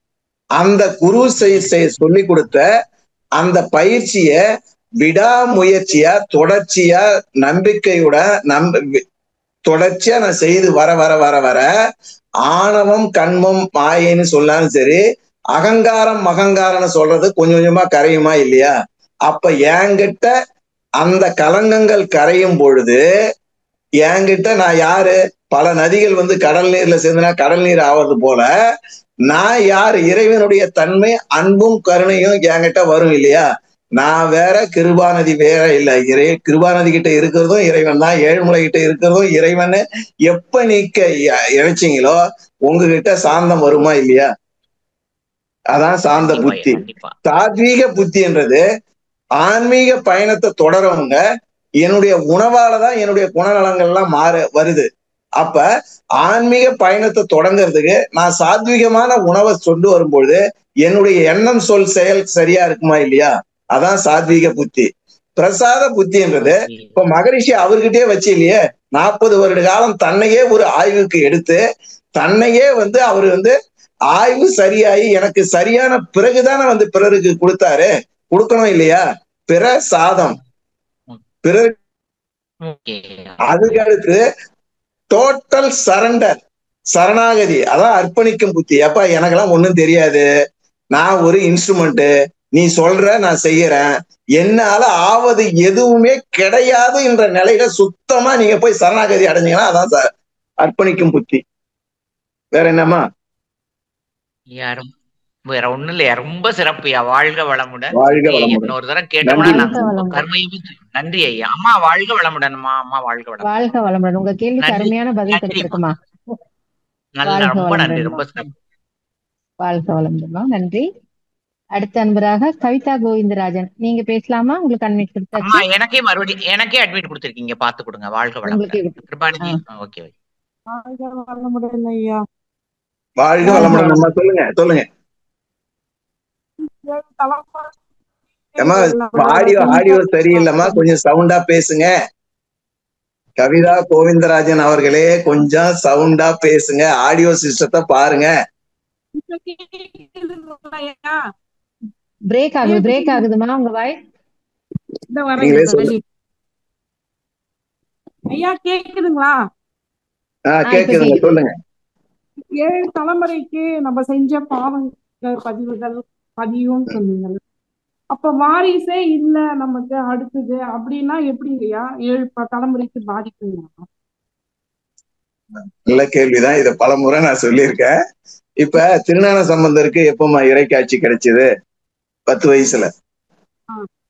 அதே மத்த ஆழ்வார்களுக்கு எத்தனை வருஷம் முட்டி தேஞ்சி மலை ஏறி ஆனது இல்லையா? இப்ப மகரிஷி எளிய உதாரணம் சொல்லியிருப்பாங்க. 1 கிலோ வர்றதுக்கு 1 கிராம் இருந்தாதான் கரெக்டா 1 கிலோ வரும். அந்த 1 கிராம் எடுத்துக்கிட்டு தான் இருக்கணும் இல்லைங்களா?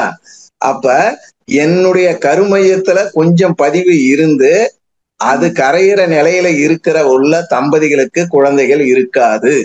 நீங்க எத்தனை முறை கல்யாணம் பண்ணாலும் சரி, கணவன் மனைவி யாரை மாத்தி பண்ணாலும் சரி, கணவர் வந்து பெண்களை மாத்தி வேற எது பண்ணாலும் அவருக்கு இஷ்யூ இருக்காது. அதான் கடைசி பிறவி அவங்களுக்கு. அது தெரியாத சமுதாயத்துல குடும்பத்துல இருக்கிறவங்க அந்த பெண்ணையோ ஆணையோ எவ்வளவு மலடி என்னென்ன சொல்லணுமோ அவ்வளவும் சொல்றாங்க. ஆனா ஆன்மீகத்துல உயர்ந்தவங்க சொல்றது, இப்ப வேற எங்கேயுமே போக வேணாமா, நம்ம மகரிஷியே எடுத்துங்க. அம்னை லோகாம்பல் என்னென்ன கல்கி புக்ல பார்த்தது பார்த்து லட்சுமி அம்மையார கல்யாணம் பண்ணாங்க. ஆனா இருந்தது ஐஷு அம்மாவுக்கும் ஐயாவுக்கும் கடைசி பிறவி இது. ரைட்டுங்களா? இதுதான் அவங்க சொல்றது. நம்ம மகரிஷி வாழ்க்கையிலே இருக்காது. சொல்லுங்க. அதுதான் அடுத்தது சொன்னீங்க, நம்ம பாவம் பண்ணா கூட, அதாவது கங்கையிலயோ வேற எங்கேயோ போய் குளிச்சாலோ இல்ல நம்ம தீட்டா கூட தீராதுங்க. காசி அப்படின்னு சொல்றது வாரணாசி அப்படின்னு சொல்லுவாங்க இல்லைங்களா? வாரணாசிக்கு இன்னொரு பேர் வந்து காசி. வாரணம் என்னன்னா உங்க புருவ மத்தி, நாசினா மூக்கு இல்லைங்களா? அதுதான் உங்களுக்கு வந்த உடனே மகரிஷி வந்து வாரணாசியில உங்களுக்கு ஆகினி தவத்தை கொடுத்துட்றாரு. இங்க இருந்து காசிக்கு போறவங்களை கேளுங்க, ஸ்மரணா ஸ்மரணான்னு சொல்லிட்டு 3 தடவை மூழ்கி குளிப்பாங்க. அது என்னது? சஞ்சிதா கர்மம் ஒண்ணு, பிரார்த்த கர்மம் ஒண்ணு, ஆகாமிய கர்மத்தை போக்குறதுக்காக தான் அவங்க அது மாதிரி குளிக்கிறாங்க. ஒரு முறை திருவண்ணாமலையில இருந்து, அதுதான் நான் சொன்னேனே, பாம்பாட்டி சித்தர் ஒரு மீனை எத்தனை தடவை கழுவினாலும் அதுல உள்ள நாத்தம் போவாதரா சாமி அப்படின்னு சொன்னார் இல்லைங்களா? அதே போல ரமணரை எல்லா அன்பர்களும் வாங்க காசிக்கு போறோம் குளிச்சுட்டு வர்றதுக்கு, வாங்க கங்கையில குளிச்சுட்டு வரலாம். நாங்க வரலப்பா. நாங்க நிறைய அன்பர்கள் சொன்னதனுடைய கம்பல்ஷன்ல அவர் என்ன பண்ணாரு, ஒரு பாவகாயை எடுத்து அவங்க கையில கொடுத்தாராம். நீங்க எந்தெந்த நதியெல்லாம் குளிக்கிறீங்களோ அந்த நதியில இந்த பாவகாயை குளிப்பாட்டி எடுத்து வாங்கப்பான்னு எல்லாம் போயிட்டு ரமணர் சொன்னாருன்னு சொல்லி கொண்டு வந்து கொடுத்தாங்க. ஒரு பிளேட்டை எடுத்து வாங்கப்பான்னாராம். பிளேட்டை எடுத்து வந்தோடனே ஒரு கத்தியை கொண்டு வாங்கப்பான்னு சொல்லி பீஸ் பீஸா கட் பண்ணி ஒவ்வொரு அன்பர்களுக்கும் கொடுத்தாராம். ஐயா சாமி என்ன கசக்குது, இதை போய் கொடுக்குறீங்க? அதனுடைய தன்மை அதுகிட்ட தான் இருக்கும். அத போல உங்களுடைய பாவ பதிவுகள் உங்ககிட்ட தான் இருக்கும். நீங்க எத்தனை நதியில போய் குளிச்சாலும் போகாது. அறவழியில வாழ்ந்து நல்ல பதிவுகளை போக்கினீங்கன்னா, தீய பதிவுகளை, அப்பதான் வந்து உங்களுடைய ஆயுள் மறுபிறவி இருக்காதுப்பா. இதுதான் உங்களுக்கு உதாரணமா சொல்லணுன்றதுக்காக தான் உங்ககிட்ட பாவகாயை கொடுத்து அனுப்பணும் பாருனாராம். அது மாதிரிதான் இருக்கு. கங்கையில குளிச்சா போகாதுமா. அதான் மகரிஷி அழகா சொல்லியிருக்காங்களா, அற வாழ்க்கையில வாழ்ந்து, இப்ப உழவன் தங்கவேலு ஐயா சொல்ற மாதிரி தொண்டாற்றி இன்பம் காண்போமா. மகரிஷி காணிக்கே என்ன கேட்டாரு, உங்களுடைய அறுகுணங்களை கொடுத்துருங்க, இந்த கல்வியை உலகெங்கும் பரப்புங்க, உங்களை நம்பிதான் விட்டுட்டு போறேன்னு தானே சொன்னாரு. எப்ப நீங்க நினைக்கிறீங்களோ நான் வந்து பிரபஞ்சத்துல இருக்கேன், என்னோட நீங்க பிடிச்சிக்கலாம்னா, கல்வியை கற்றுட்டீங்க, நான் டிப்ளமோன்றீங்க, பிஏன்றீங்க, எம்ஏன்றீங்க, எம்ஃபில்ன்றீங்க, பிஹெச்டின்றீங்க, தொண்டு செய்ய ஒரு மன்றத்துக்கும் ஆள் இல்லையே. சொல்லுங்க. ஆமாங்க ஐயானா அப்ப நீங்களும் போறது இல்லையா?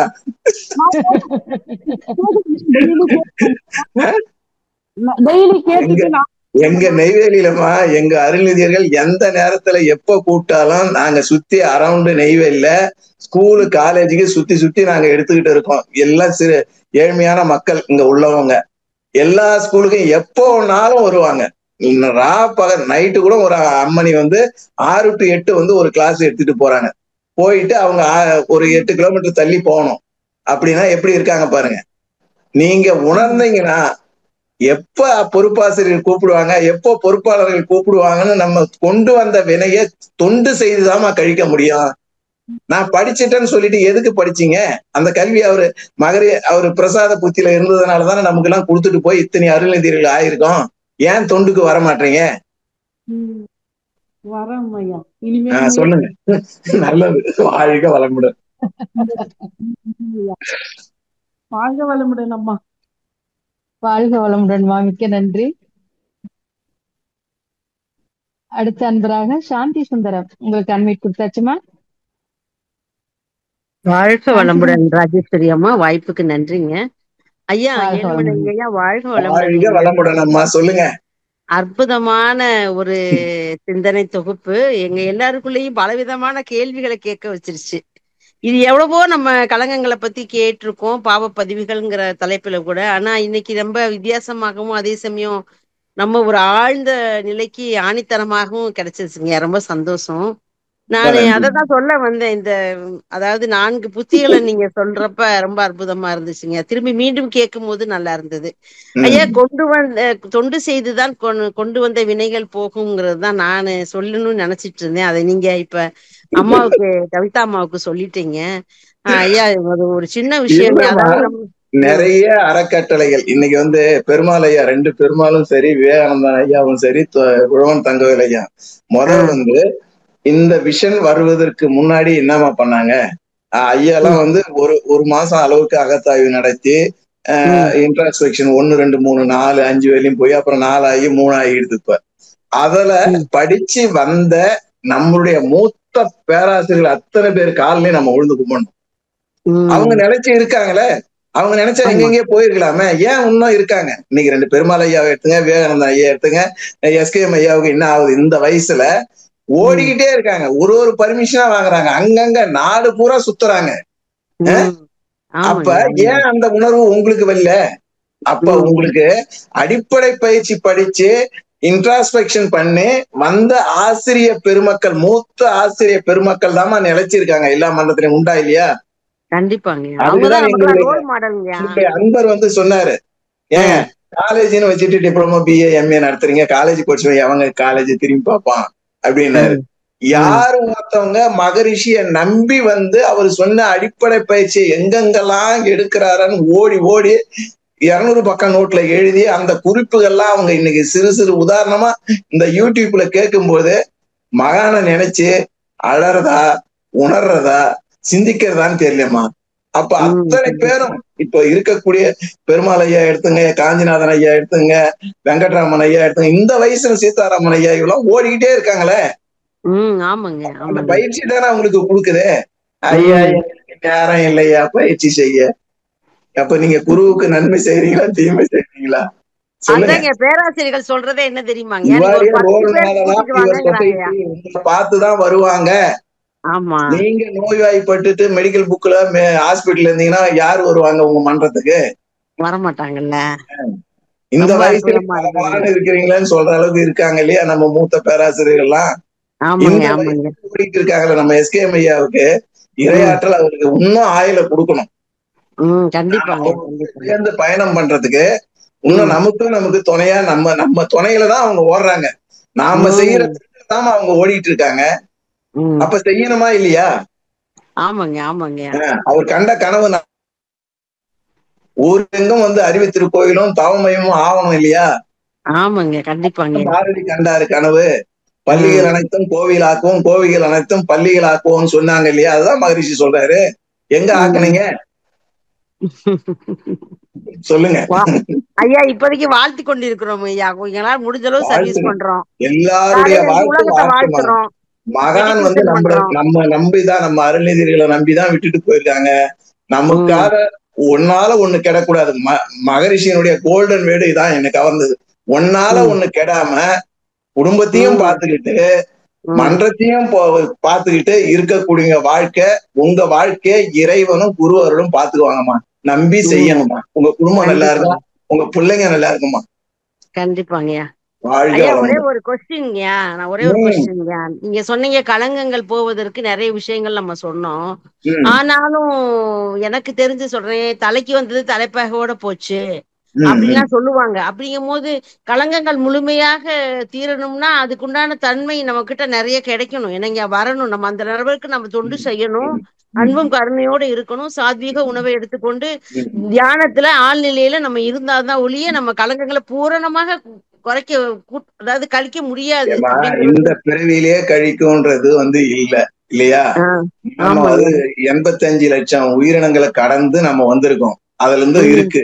நான் இந்த பிறவியில மட்டும் நான் அருள்நிதியர் பயிற்சி எடுத்து வேதாத்திரிய கல்வியை எடுத்து இப்ப மட்டும் பண்ணா மீதி இருக்கிறது மூட்டை இருக்கு. பாண்டிச்சேரியில குலசாமியார் பாரதிக்கு என்ன சொன்னார்? ஏங்க அந்த முதுகுல சுமந்துகிட்டு இருக்குங்க அப்படின்னப்ப அவர் குலசாமியார் தூக்கி எறிஞ்சிட்டு குளிச்சுட்டு டேய் பாரதி, என் முதுகுல இருந்த மூட்டையை கழிச்சுட்டா உன் மனதுல இருக்கிற குப்பையை எப்படா வெளியே போடுவான்னாரு.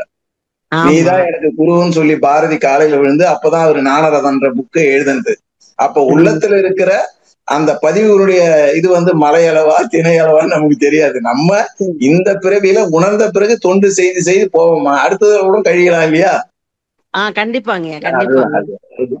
ரொம்ப நன்றிங்க. ஒரு உத்வேகமான ஒரு சிந்தனை கொடுத்தமைக்கு உங்களுக்கும் உங்க குடும்பத்துக்கும் என்னுடைய நன்றிங்கய்யா. வாழ்க வளமுடன். வாழ்க வளமுடன். அம்மா வாய்ப்புக்கு நன்றி. ராஜேஸ்வரி அம்மா வாழ்க வளமுடன். வாழ்க வளமுடன்மா. மிக்க நன்றிமா. அடுத்த அன்பராக மாரிமுத்து, நீங்க பேசலாம் ஐயா. உங்களுக்கு அன்மியூட் கொடுத்தாச்சு. வாழ்க வளமுடன் ஐயா. வாழ்க வளமுடன் ஐயா. சொல்லுங்க மாரிமுத்து ஐயா, சொல்லுங்க. நம்ம வந்து நினைக்கிறதுக்கும் நம்ம நடக்கிறதுக்கும் உள்ள வேறுபாடு பாத்தீங்கன்னா ஐயா, வாய்ஸ் பிரேக் ஆகுது. மாரிமுத்து ஐயா அவர்களே, வாய்ஸ் பிரேக் ஆகுது. Not clear your audio. இப்ப கேக்குதுங்க ஐயா? இப்ப கேக்குதுங்களா? கொஞ்சம் கிளியரா பேசுங்க, கிட்ட வச்சுக்கிட்டு பேசுங்க. இப்ப ராஜேஸ்வரி அம்மாவும் ஏழுமலை பேசுறதும் கிளியரா கேக்குது இல்ல உங்களுக்கு? இது மாதிரி கேட்கணும். ஐயா கேக்குதுங்களா? கேக்குதான்னு கேளுங்க ஐயா. நம்ம நினைக்கிறது நடக்காத காரணம் வந்து நம்மளுடைய கலங்கங்கள் தான் இருக்கும் அப்படின்னு நினைக்கிறேங்க. நம்ம அருத்தொழிலையும் பொறுத்தொழிலும் நம்ம மேன்மை பெறாம இருக்கிறதுக்கும் துன்பம் படுவதற்கும் நம்மளுடைய நம்மளுடைய பதிவுகளையும் நம்ம பழக்க வழக்கையும் மாற்ற வரைக்கும் எதுவும் நடக்காது. தொண்டு செய்யறதுக்கும் பாத்தீங்கன்னா நம்ம சரியா இருந்தா மட்டும்தான் தொண்டுக்கும் வர முடியும். அந்த நிலையில நீங்க நிறைய விஷயம் சொன்னீங்க. எனக்கு என்னன்னா, நம்ம நினைக்கிறது நம்ம நடக்காத காரணம் என்னவா இருக்குன்னு நினைக்கிறீங்க? ஐயா, மகரிஷி என்ன சொல்லியிருக்காங்க? உங்களுடைய உடல், உங்களுடைய உயிர், உங்களுடைய பொருள், புகழ், செல்வாக்கு இதை வச்சு உங்க உடலாலேயோ அறிவாலேயோ பொருளாலேயோ நீங்க வகிக்கும் பதவிகளாலேயோ மற்றவங்களுக்கு செய்யுங்கன்னு சொல்றாங்க. காலையில தூங்கி எழுந்ததுல இருந்து நைட்டு படுக்கிற வரலையும் உங்களால முடிஞ்சதை கொஞ்சம் கொஞ்சமா செய்தாதான் உள்ள பேங்க்ல வாங்கின கடனை அடைக்கிற மாதிரி வச்சுங்களேன். அதை செய்துகிட்டே வாங்க. செய்ய செய்ய செய்ய செய்ய நீங்க இந்த பயிற்சியும் நம்பிக்கையோட விடாமுயற்சியா செய்யணும். நம்பிக்கை இருக்கணும். இந்த வேதாத்திரிய கல்வி படிச்சதுனால என்னைக்கு ஒருத்தர் காரைக்கால்ல மகரிஷியை பார்த்து 56 வயசு வரையிலும் இருப்பேன்னு ஜாதகத்துல சொன்னாங்க. ஆனா 96 வரையிலும் இருந்துட்டு போயிட்டாரு. அப்ப அது போதனை மார்க்கம் இல்ல. மகரிஷி சொன்னது சாதனையா பண்ணாரு. என் உடற்பயிற்சி செஞ்சு, காயகல்பம் செஞ்சு, தியானம் செய்து, மௌனம் செஞ்சு நமக்கு உதாரண புருஷனா 96 வருஷம் வரலையும் வாழ்ந்துட்டு போயிருக்காரு. நம்ம ஏன் செய்ய மாட்டீங்க? ஏன் தொண்டு செய்யணும்? கொண்டு வந்தத எனக்கு இப்ப நான் வந்து கொழும்புல 1 மாசம் போயிருந்தேன்.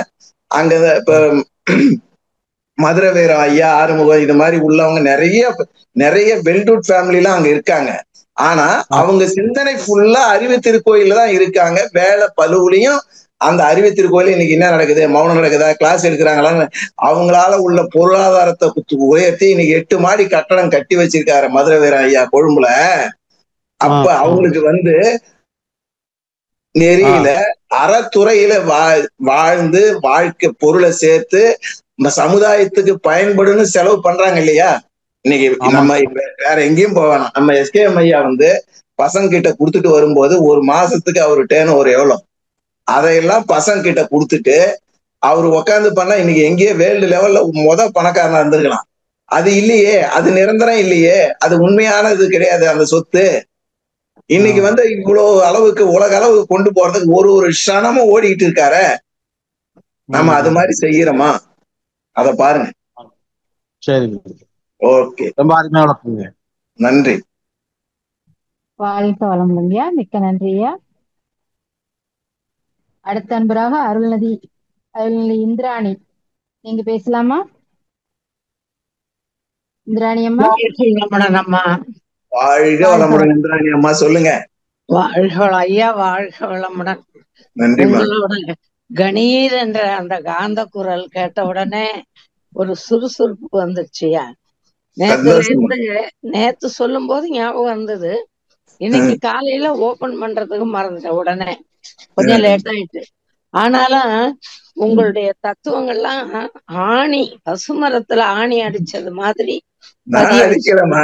ஏற்கனவே அவர் வந்து என்ன சொல்லிட்டு போயிருக்காங்க ஐயா, என்ன ஆமா நினைச்சீங்க, நான் வருவேன் உங்களோடனா, அவரை நினைச்சா ஒரு தலைப்பா வித்தியாசமா நினைக்கும் போது, அவரை நினைக்கும் போது கருத்துக்கள் வருது. இது எல்லாமே ஐயா பேசுனதுதான். இத ஆமா ஐயா. மூத்த பேராசிரியர்கள் ஒவ்வொருத்தவங்க சொல்லும் போது, இந்தந்த டேட்ல இன்னென்ன இது மாதிரி பேசுறதுக்கு அவர் எங்க பேசுவாரோ நோட்டை 200 பக்கம் நோட்டை எடுத்துட்டு கேஜி சாமி ஐயா எல்லாம் ஓடுவாங்களாம். ஒரு ஆமா இடத்துல ஆமா ஆசிரியர் சீரமைத்தல் சொல்ற மாதிரி இன்னொரு ஊர்ல ஆசிரியர் சீரமைத்தல் எடுக்க மாட்டாராம். இன்னொரு இருக்காது. ஊருக்கு போனா வேற மாதிரி எடுப்பாங்களாம். அப்ப அத்தனை இதுவும் கதம்பமா எடுத்துதானே அது மாதிரி மூத்த பேராசிரியர்கள் நமக்கு கொடுத்துட்டு போயிருக்காங்க. அதுதான் கேஜி நமக்கு உதாரணம். கேஜி இன்னைக்கு கூட சாமி வந்து ஐயா அடிக்கடி சொல்லுவாருங்க ஐயா, சாமிஜி எப்படி எல்லாம் நடந்துக்குவாங்க, எப்படி எல்லாம் கஷ்டப்பட்டு இத கொண்டு வந்தாங்க. அந்த காலத்துல காரைக்கால் ராமச்சந்திரன் ஐயா, அவர் இறந்து போனார், எல்லாரும் சேர்ந்து ஒவ்வொரு இடங்களுக்கு போய் மெம்பர் எல்லாம் சேர்த்தாங்கிற விஷயத்துல நிறைய சொல்லுவாங்க ஐயா. அதெல்லாம் அதாம்மா கேட்டுட்டு இப்ப இப்ப நிலை என்ன அப்படின்னு சொன்னா, நேத்து ஐயா இளமுருகன் ஐயா சொன்ன மாதிரி கேட்கறதுதான் ஐயா காலம் கழியுது. கேட்பதை நடைமுறைப்படுத்தணும்.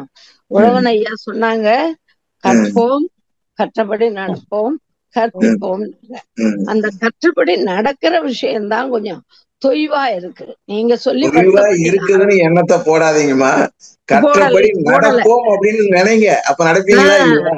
அது உண்டு. அதனாலதான் சொல்றேன். அந்த எண்ணம் நீங்க இப்ப சொன்னீங்கல்ல, அதனாலதான் நான் சொல்றேன்.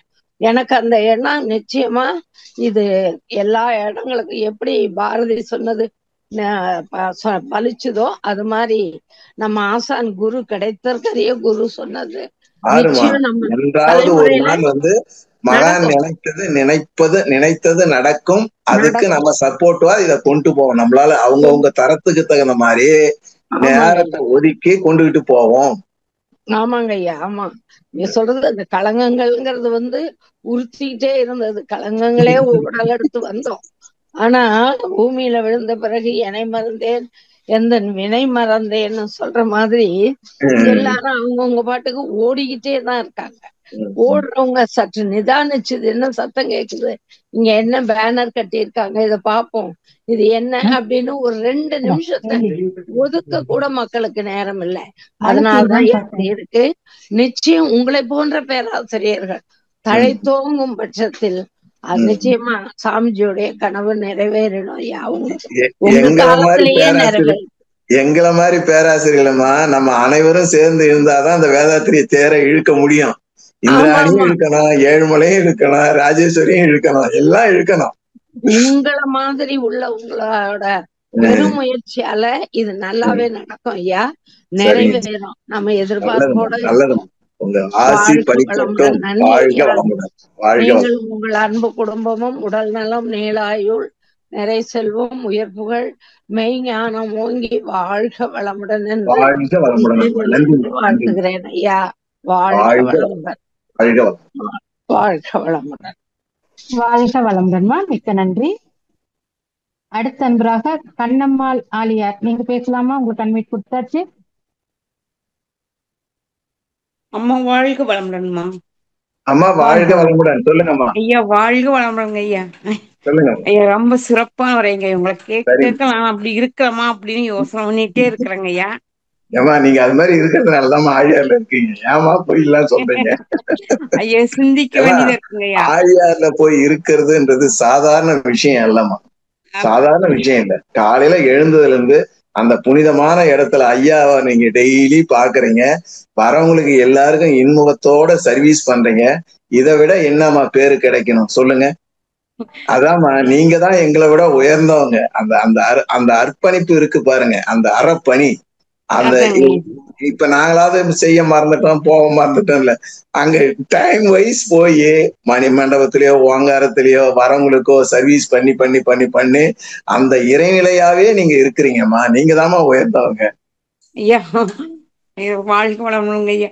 ஐயா இருந்தாலுங்க ஐயா, வீட்டுக்குள்ள நமக்கு வந்து நாம மகரிஷியோட குழந்தைதான், நாம அப்படிதான் நடந்துக்கிறோம் அப்படின்னு எல்லாம் தெரியுங்க. ஆனா வீட்டு இருக்கிறவங்களும் நம்ம எனக்கு கொஞ்சம் ஒரு மாதிரி அதுதான் நான் அடிக்கடி எல்லாருக்குமே சொல்றேன். குளத்துல அவ்வளவு சகதியில ஒரு தாமரை வளருது. சகதியை எடுத்துக்கிட்டுதான் வளர்ந்து எல்லாரையும் அட்ராக்டிவ் பண்ற மாதிரி பிளசண்டா இருக்கு அந்த தாமரை பூ. ஆமாங்க ஐயா. இது சகதி, இது எனக்கு வேணாம் அப்படின்னுதா. தண்ணி உயர்ந்தா உயருது, தண்ணி தாழ்ந்தா தாழுது. அழகா அதனுடைய வேலைய, நம்முடைய வேலை என்னமா, இறைநிலையை நோக்கி பயணத்துக்கு என்கிட்ட இருக்கிற கருமையத்துல இருக்கக்கூடிய பதிவுகளை கழிக்கணும். எந்த இன்ட்ராக்ஷன்லயும் நான் அதை கழிச்சுக்கிட்டே இருப்பேன்னு தொண்டு செய்து அறநெறியில வாழ்ந்து அறநெறியில பொருளை ஈட்டி போயிட்டே இருந்தோம்னா தன்னார கழியுமா. நாம யாரையும் திருத்துறதுக்காக வரல, யாரும் திருந்த மாட்டாங்க. ஆனா மகரிஷி கொடுத்த அந்த தற்சோதனை பயிற்சியை செய்து அவங்களோட வாழறதுக்கு நம்மள நாம தான் டியூன் பண்ணிக்கணுமே தவிர நம்ம யாரையும் திருத்த முடியாதுமா. மகரிஷி என்ன சொன்னாங்க, ஒரு தனி மனிதன் திருந்தணும், ஒவ்வொருத்தவங்களும் திருந்தணும், அப்பதான் உலக அமைதி வரும். நம்மள டியூன் பண்ணணுமா, அவங்களோட வாழறதுக்கு தகுந்த மாதிரி நம்மள டியூன் பண்ணிக்குவோம்.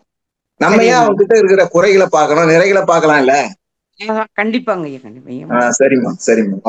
வாழ்க வளமுடன் ஐயா. அம்மா வாழ்க வளமுடன். ரொம்ப திருப்தியான பதிலுங்க ஐயா. வாழ்க வளமுடன். வாழ்க வளமுடன். நன்றி.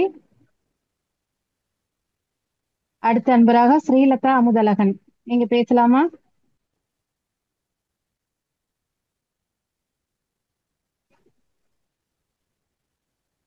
இல்ல போலதுமா. அடுத்து எங்க ஊர் மணிமேகலை இருக்காங்க, கூப்பிடுங்க.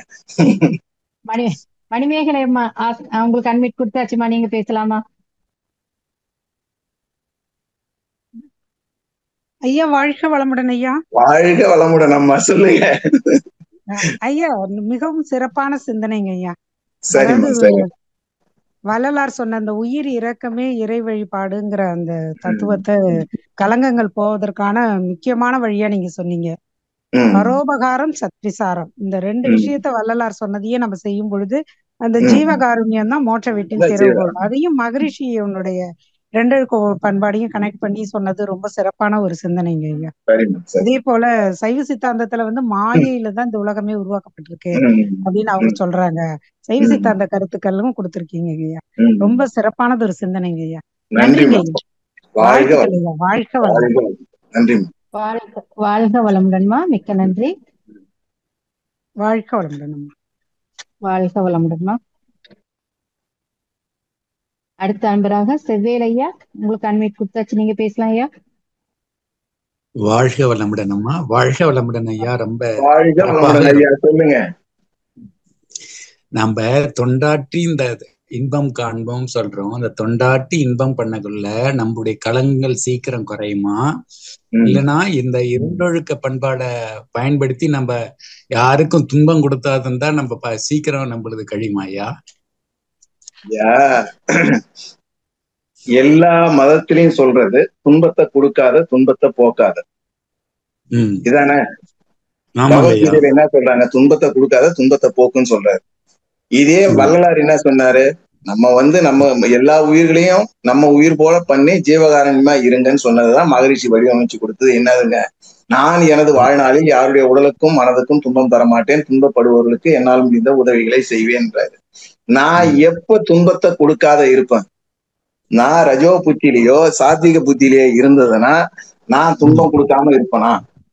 நான் சாத்வீகமான நிலையில வரணும். அப்ப நான் சாத்வீகமான நிலையில வர்றதுக்கு என்ன பண்ண முடியும்?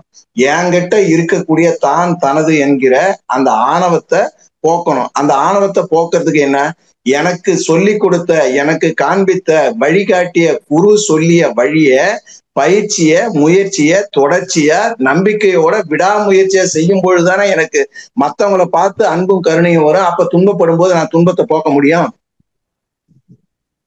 ஆமாங்க ஐயா. அப்ப இரண்டொழுக்க பண்பாட்டுக்கு தேவையானது எது?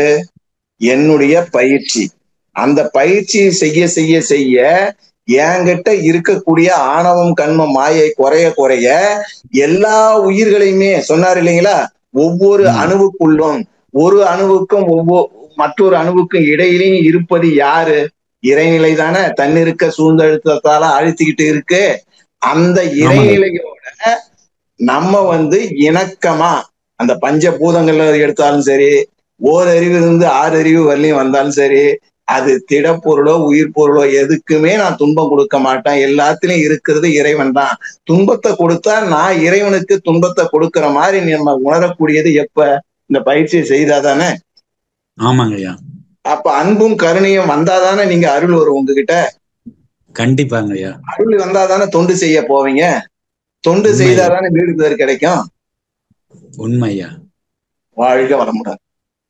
மிக்க சிறப்பையா, ரொம்ப சிறப்பான தொகுத்து வழங்கின. ரொம்ப மகிழ்ச்சியாகவும் நிறைவாகவும் இருந்தது. ரொம்ப ஒவ்வொரு மனவளக்கலை அன்பருக்கும் இந்த உங்களுடைய இது 2 டைம் கேட்டாலே நல்லா அவங்க எந்த அளவுக்கு இயல்பு நிலை இல்லாம இருக்காங்களோ சுறுசுறுப்பா அவங்க ரொம்ப உன்னத நீங்க 100% அந்த பியூர் எசன்ஸ கொடுத்தீங்க. ரொம்ப நல்லதுங்க ஐயா.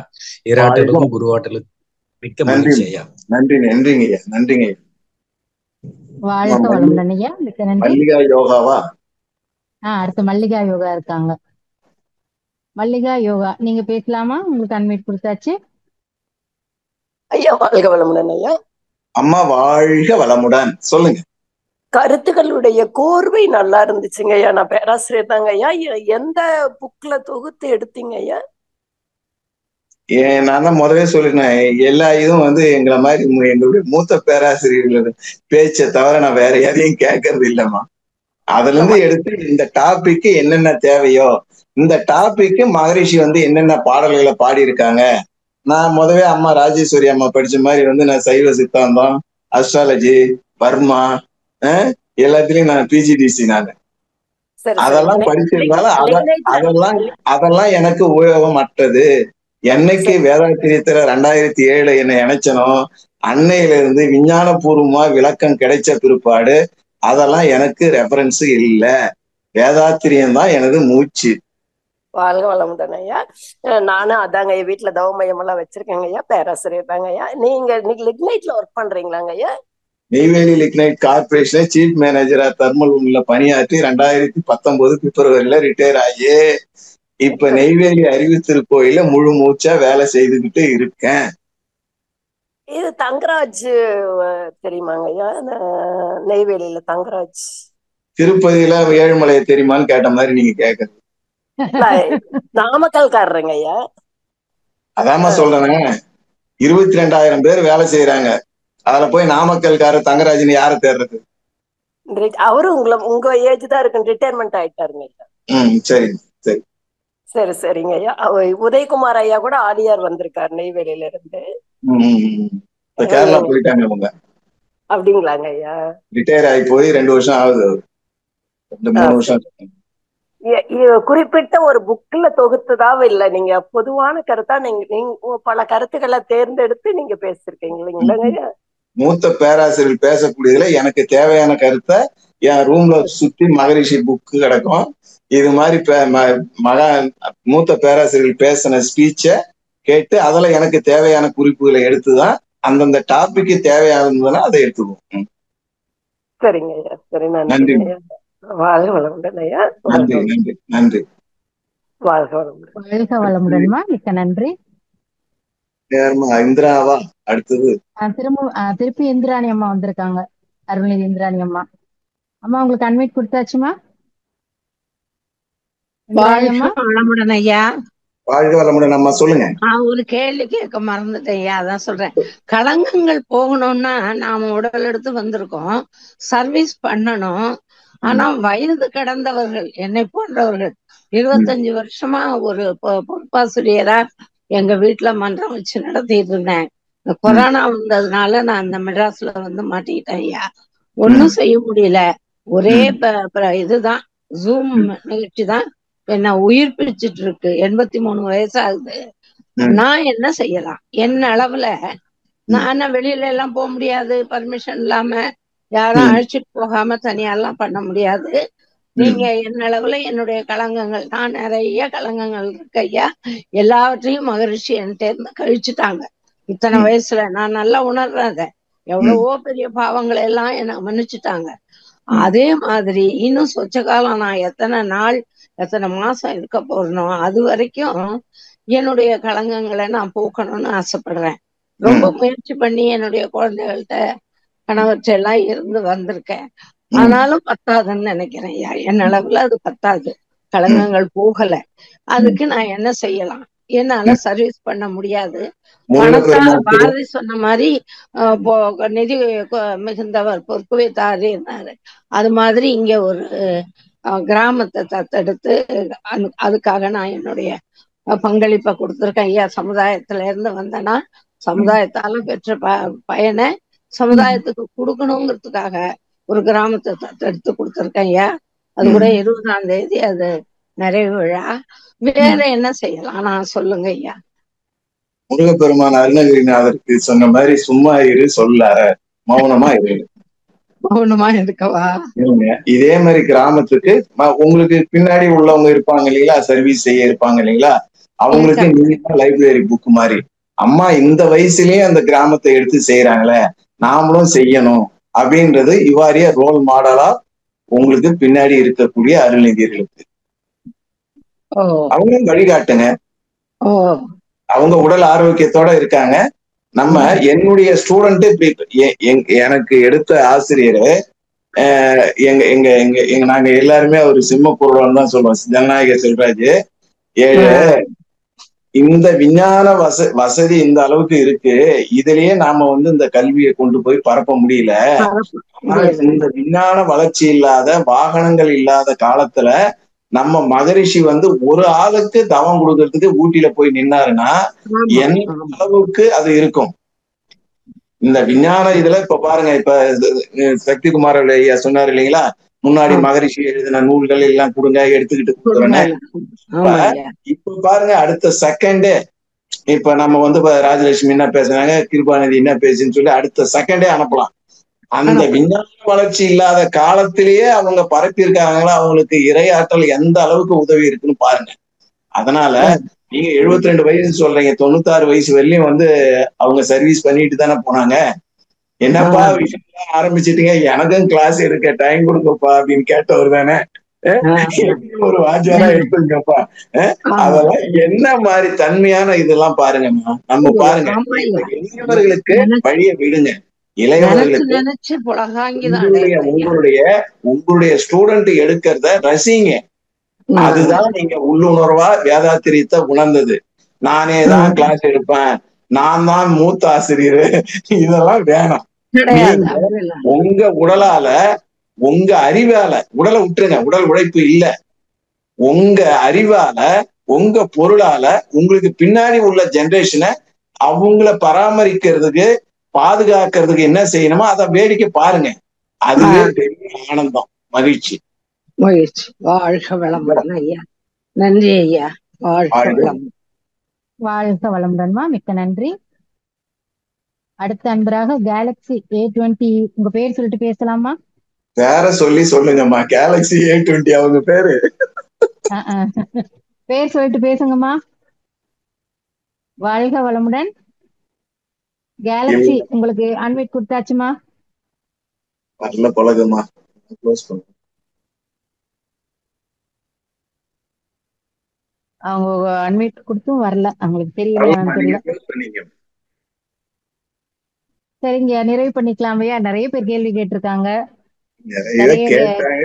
என்னால முடிஞ்சதை சொல்லி இருக்கேன், அவ்வளவுதான். ஆனா கேள்விகளுக்கு நல்ல தெளிவான பதிலையும் கொடுத்தீங்க. சரிம்மா, நான் கொடுக்கலமா, நான் கொடுக்கல. எல்லாம் பிரபஞ்சத்துல இருந்து 7 முறை நீ பேசுன்ற, நான் வாயா இருக்கிறேன் உங்களுக்கு, அவ்வளவுதான். வேற வராங்க. அதே உண்மைதான் ஐயா, மிகவும் சிறப்பியா. ஏன்னா எல்லாருக்குமே இன்னும் அதாவது சிந்தனை கேட்டதுக்கு அப்புறம் கூட நிறைய பேருக்கு நிறைய கேள்வி வரும். ஆனா அதை எப்படி கேட்கறதுன்னு தெரியாம இருப்பாங்க. கேள்வி ராஜேஸ்வரி கேட்டாங்க கூட நினைச்சிட்டு முடிக்கலாம் இல்லையா? அப்படியே இருக்கலாம். சரிங்கம்மா, நிறைவு செய்ய. சரிங்க, நிறைவு செய்யலாங்க. வாழ்க வளமுடன். நன்றிம்மா. வாழ்க நன்றியா. நம் கடமை அறவாழ்வின் நாட்டத்தே